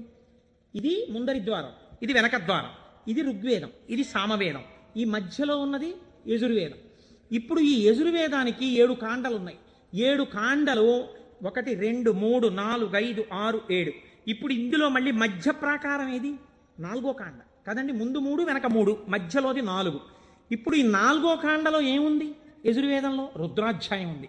మళ్ళీ రుద్రాధ్యాయంలో అష్టమానువాకం మీరు తీసుకోండి, మధ్యలోకి అష్టమానువాకం వస్తుంది. అష్టమానువాకం మీరు తీసి ఇప్పుడు చదవండి అష్టమానువాకాన్ని. నమ సోమాయ చ రుద్రాయ చ నమస్తామ్రాయ చ అరుణాయ చ నమ శంగాయ చ పశుపతయే చ నమ ఉగ్రాయ చ భీమాయ చ నమో అగ్రే వధాయ చ దూరే వధాయ చ నమో హంత్రే చ హనీయసే చ నమో వృక్షేభ్యో హరికేశేభ్యో నమస్తారాయ నమ శంభవే చ మయోభవే చ నమ శంకరాయ చ మయస్కరాయ చ నమ శివాయ చ శివతరాయ చ. అష్టమానువాకం చిట్ట చివర్లో నమ శివాయ చ అక్కడ పెట్టారు. ఈ నమ శివాయ చాకి ముందు ఏం పెట్టారు? మయస్కరాయ చ. మయస్కరాయ చ అంటే గురువు, గురూపదేశంతో పంచాక్షరిని పొందాలి. మయస్కరాయ చ, ఈ గురువుల పరంపరలో మొట్టమొదట లోకంలో శివనామాన్ని ప్రచారం చేసి అద్వైత సిద్ధి వైపుకు నడిపించిన వాళ్ళు ఎవరు? నమ శంకరాయ చ, శంకర భగవత్పాదులు. ఆ శంకర భగవత్పాదులు ఎవరు? శంకరుడే. ఎలా చెప్పగలరు? రుద్రాధ్యాయంలోనే అభిషేక మంత్రాల్లోనే ఒక చోటు ఉంది, నమ కపర్దినేచ వ్యుక్తకేశాయచ అని. కపర్దినేచ అంటే పెద్ద జటాజూటం ఉన్నవాడు, వ్యుక్తకేశాయచ అంటే అసలు వెంట్రుకలు లేనివాడు, మొత్తం పూర్ణమండలం చేయించేసుకుని గుండు చేయించేసుకుని ఉన్నవాడు. అలా ఎలా కుదురుతుందండి? పక్కనే ఉన్న నామంలో పెద్ద జటాజూటమా, ఆ పక్కనే ఉన్న నామంలో ఒక్క వెంట్రుక కూడా లేనటువంటి గుండుతో ఉన్నవాడా? ఈ రెండు ఎలా సమన్వయం అవుతాయి అంటే పెద్దలన్నారు, నీ ఇష్టం వచ్చినట్టు చెప్పడానికి వీలు లేదయా, అలా వ్యుక్తకేశాయచ గుండుతో శివుడున్నాడని ఎక్కడైనా చెప్పారా అంటే వ్యాస భగవానుడు వాయుపురాణంలో చెప్పారు గుండుతో శివుడున్నాడు అని. గుండుతో శివుడు ఎక్కడున్నాడు? ఎందుకంటే దక్షిణామూర్తిగా కూడా జటాజూటంతో ఉంటారు, శివుడిగా జటాజూతంతో ఉంటారు. పూర్ణముండనంతో గుండు చేయించుకున్నటువంటి శివస్వరూపం లేదు. మరి వాయుపురాణం ఎలా చెప్పింది ఉన్నాడని అంటే, వాయుపురాణం ఒక విషయాన్ని వ్యాస భగవానుడు ప్రతిపాదన చేస్తూ చెప్పారు. చతుర్భిః సహ శిష్యైస్తు శంకరో అవతరిష్యతి. 9 శిష్యుల మధ్యలో కూర్చుని గుండుతో ఉండి మీద బట్ట కప్పుకున్న సన్యాసి రూపంలో ఎవరు కనపడుతున్నాడో ఆయనే పరమశివుడు అని చెప్పింది. ఇప్పుడు 9 శిష్యుల మధ్యలో కాషాయ బట్ట ఇలా గుండు మీద వేసుకుని చేతిలో వేదాలు పట్టుకుని ఇలా చిన్ముద్ర పట్టి కూర్చున్నది ఎవరు? ఎవరండి? శంకరాచార్య స్వామి. నమ కపర్దినేచ పరమశివుడు, వ్యుక్తకేశాయ చ శంకరాచార్యుల వారు. కాబట్టి ఇప్పుడు ఈ శంకరాచార్యుల వారు ఎవరు? పరమశివుడే. రుద్రాధ్యాయంలో రహస్యంగా చెప్పేసింది. ఎప్పుడో రాబోయేటటువంటి శంకరావతారాన్ని రుద్రాధ్యాయం చెప్పింది. ఆయన్ని మయస్కరాయచ, ఆ శంకరుల గురు పరంపర ఉన్నదే అది సదాశివ సమారంభాం లేకపోతే నారాయణ సమారంభాం వ్యాస శంకర మధ్యమాం అస్మదాచార్య పర్యంతాం వందే గురు పరంపరాం. ఆనాడు పరమశివుడు కపర్ది అని ఇంత జుత్తుతో ఉన్నవాడి నుంచి ప్రారంభమైనటువంటి ఈ గురు పరంపర మధ్యలో శంకరాచార్య స్వామి ఉంటే, ఈనాడు నాకంటి ఎదుట నాకు శంకరాచార్య స్వరూపమై నన్ను నిలబెట్టి ఆశీర్వదించి నడుపుతున్నటువంటి నా గురువు బ్రహ్మశ్రీ మల్లంపల్లి అమరేశ్వర ప్రసాద్ గారి వరకు ఆ గురు పరంపరయే నడుచుచున్నది. ఎవరికి వారు వారి గురువు వరకు ఇలాగే చెప్పుకుంటాం. సదాశివ సమారంభాం శంకరాచార్య మధ్యమాం అస్మదాచార్య పర్యంతాం వందే గురు పరంపరాం. ఈ గురువు ఏం చేస్తున్నారు? మీకు నడుబడి నేర్పుతున్నారు. ఈ గురువు ఏం చేస్తున్నారు? ఉదారమూర్తి అయి మిమ్మల్ని ఆశీర్వదిస్తున్నారు. ఈ గురువు ఏం చేస్తున్నారు? మీ ఉద్ధరణ కోసం ఈశ్వరుణ్ణి ప్రార్థన చేస్తున్నారు. అటువంటి గురువే ఈశ్వర స్వరూపుడై ఉన్నాడు. ఎప్పుడెప్పుడు లోకంలో వేద ప్రమాణాన్ని చెడగొట్టడానికి అవైదికమైనటువంటి వాదనలు ప్రబలుతాయో అప్పుడప్పుడు పరమేశ్వరుడే బయలుదేరి వచ్చి అవతార స్వీకారం చేశారు. కృష్ణ భగవానుడు కూడా చేశాడు గీతా ప్రచారాన్ని. మహానుభావుడై ప్రస్థానత్రయంలో ఒకటండి భగవద్గీత. అంతటి భగవద్గీతను మనకు అందించినటువంటి జగదాచార్యుడు కృష్ణ పరమాత్మ.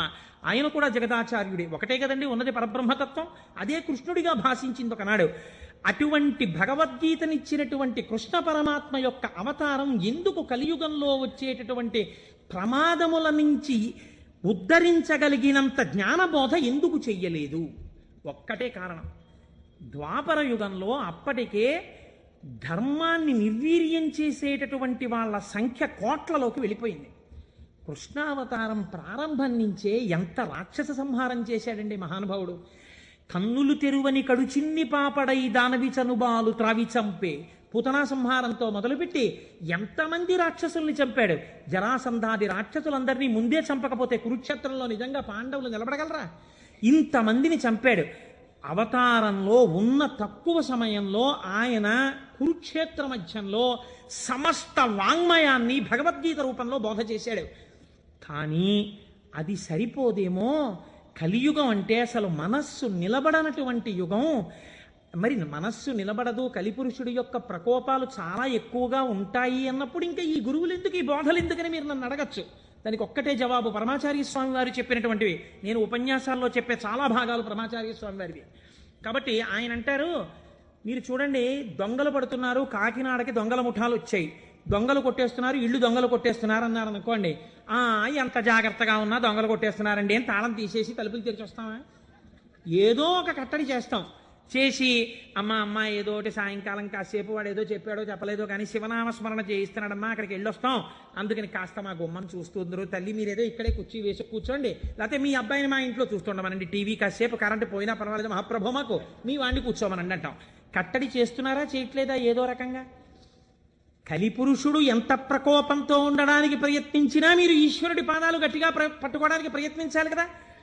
దానికి ప్రస్థానత్రయ భాష్యంతో మొదలుపెట్టి ఈశ్వరుణ్ణి స్తోత్రం చెయ్యడం వరకు, ఆకాశం నుంచి పాతాళం వరకు సమస్త వాంగ్మయాన్ని జ్ఞానబోధ తప్ప ఇంకొక ప్రయత్నం కాని పని కాని పెట్టుకోకుండా 32 జీవితంలో షణ్మత స్థాపనాచార్యులై శృతి ప్రమాణాన్ని నిలబెట్టి అందరి దేవతల మీద స్తోత్రాలు చెప్పి శివానందలహరి, సౌందర్యలహరి, బ్రహ్మసూత్ర భాష్యం ఎన్ని చేశారండి మహానుభావుడు శంకరాచార్యులు వారు. మరి పేరు చెప్తే చాలు పాపాల పటాల పంచలైపోతాయి. శృతి స్మృతి పురాణానాం ఆలయం కరుణాలయం నమామి భగవత్పాద శంకరం లోకశంకరం. అటువంటి శంకర భగవత్పాదులై ఈ భూమి మీద నడయాడి మనకి జ్ఞానబోధ చేశారు. ఇప్పుడు చెప్పండి, శుభం, కళ్యాణం, శ్రేయం, భద్రం, శోభనం ఇవన్నీ ఎందులోకి వెళ్ళిపోతాయి? జ్ఞానంలోకి వెళ్ళిపోతాయి. జ్ఞానం కన్నా గొప్ప కళ్యాణం, జ్ఞానం కన్నా గొప్ప శుభం, జ్ఞానం కన్నా భద్రం, జ్ఞానం కన్నా శ్రేయం, జ్ఞానం కన్నా శోభనం ఇంకున్నాయా ప్రపంచంలో? లేవు. అటువంటి జ్ఞానమును మీకు అందించడానికి పరమేశ్వరుడే శంకరుడిగా ఈ భూమండలము మీద నడయాడినాడు కాదు. ఇప్పుడు కూడా శంకరుడు కరచరణాదులతో తిరుగుతున్నాడు. నాకు అలాగే తిరుగుతున్నాడు. నా కంటికి నేను ఆరాధించేటటువంటి పరమేశ్వరుడే కరచరణాదులతో తిరుగుతున్నాడు. నేను పట్టుకోవడానికి తన పాదములను అనుగ్రహిస్తున్నాడు. తన చేతిని నా మూర్ధన్య స్థానమునందుంచి ఆశీర్వచనం చేస్తున్నాడు.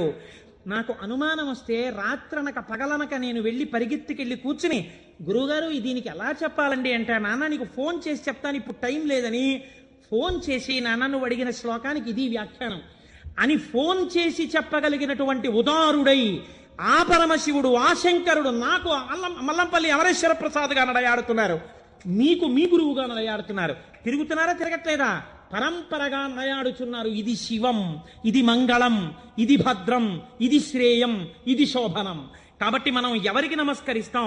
గురుర్ బ్రహ్మ, గురుర్ విష్ణు, గురుర్దేవో మహేశ్వర, గురు సాక్షాత్ పరబ్రహ్మ, తస్మై శ్రీ గురవే నమః.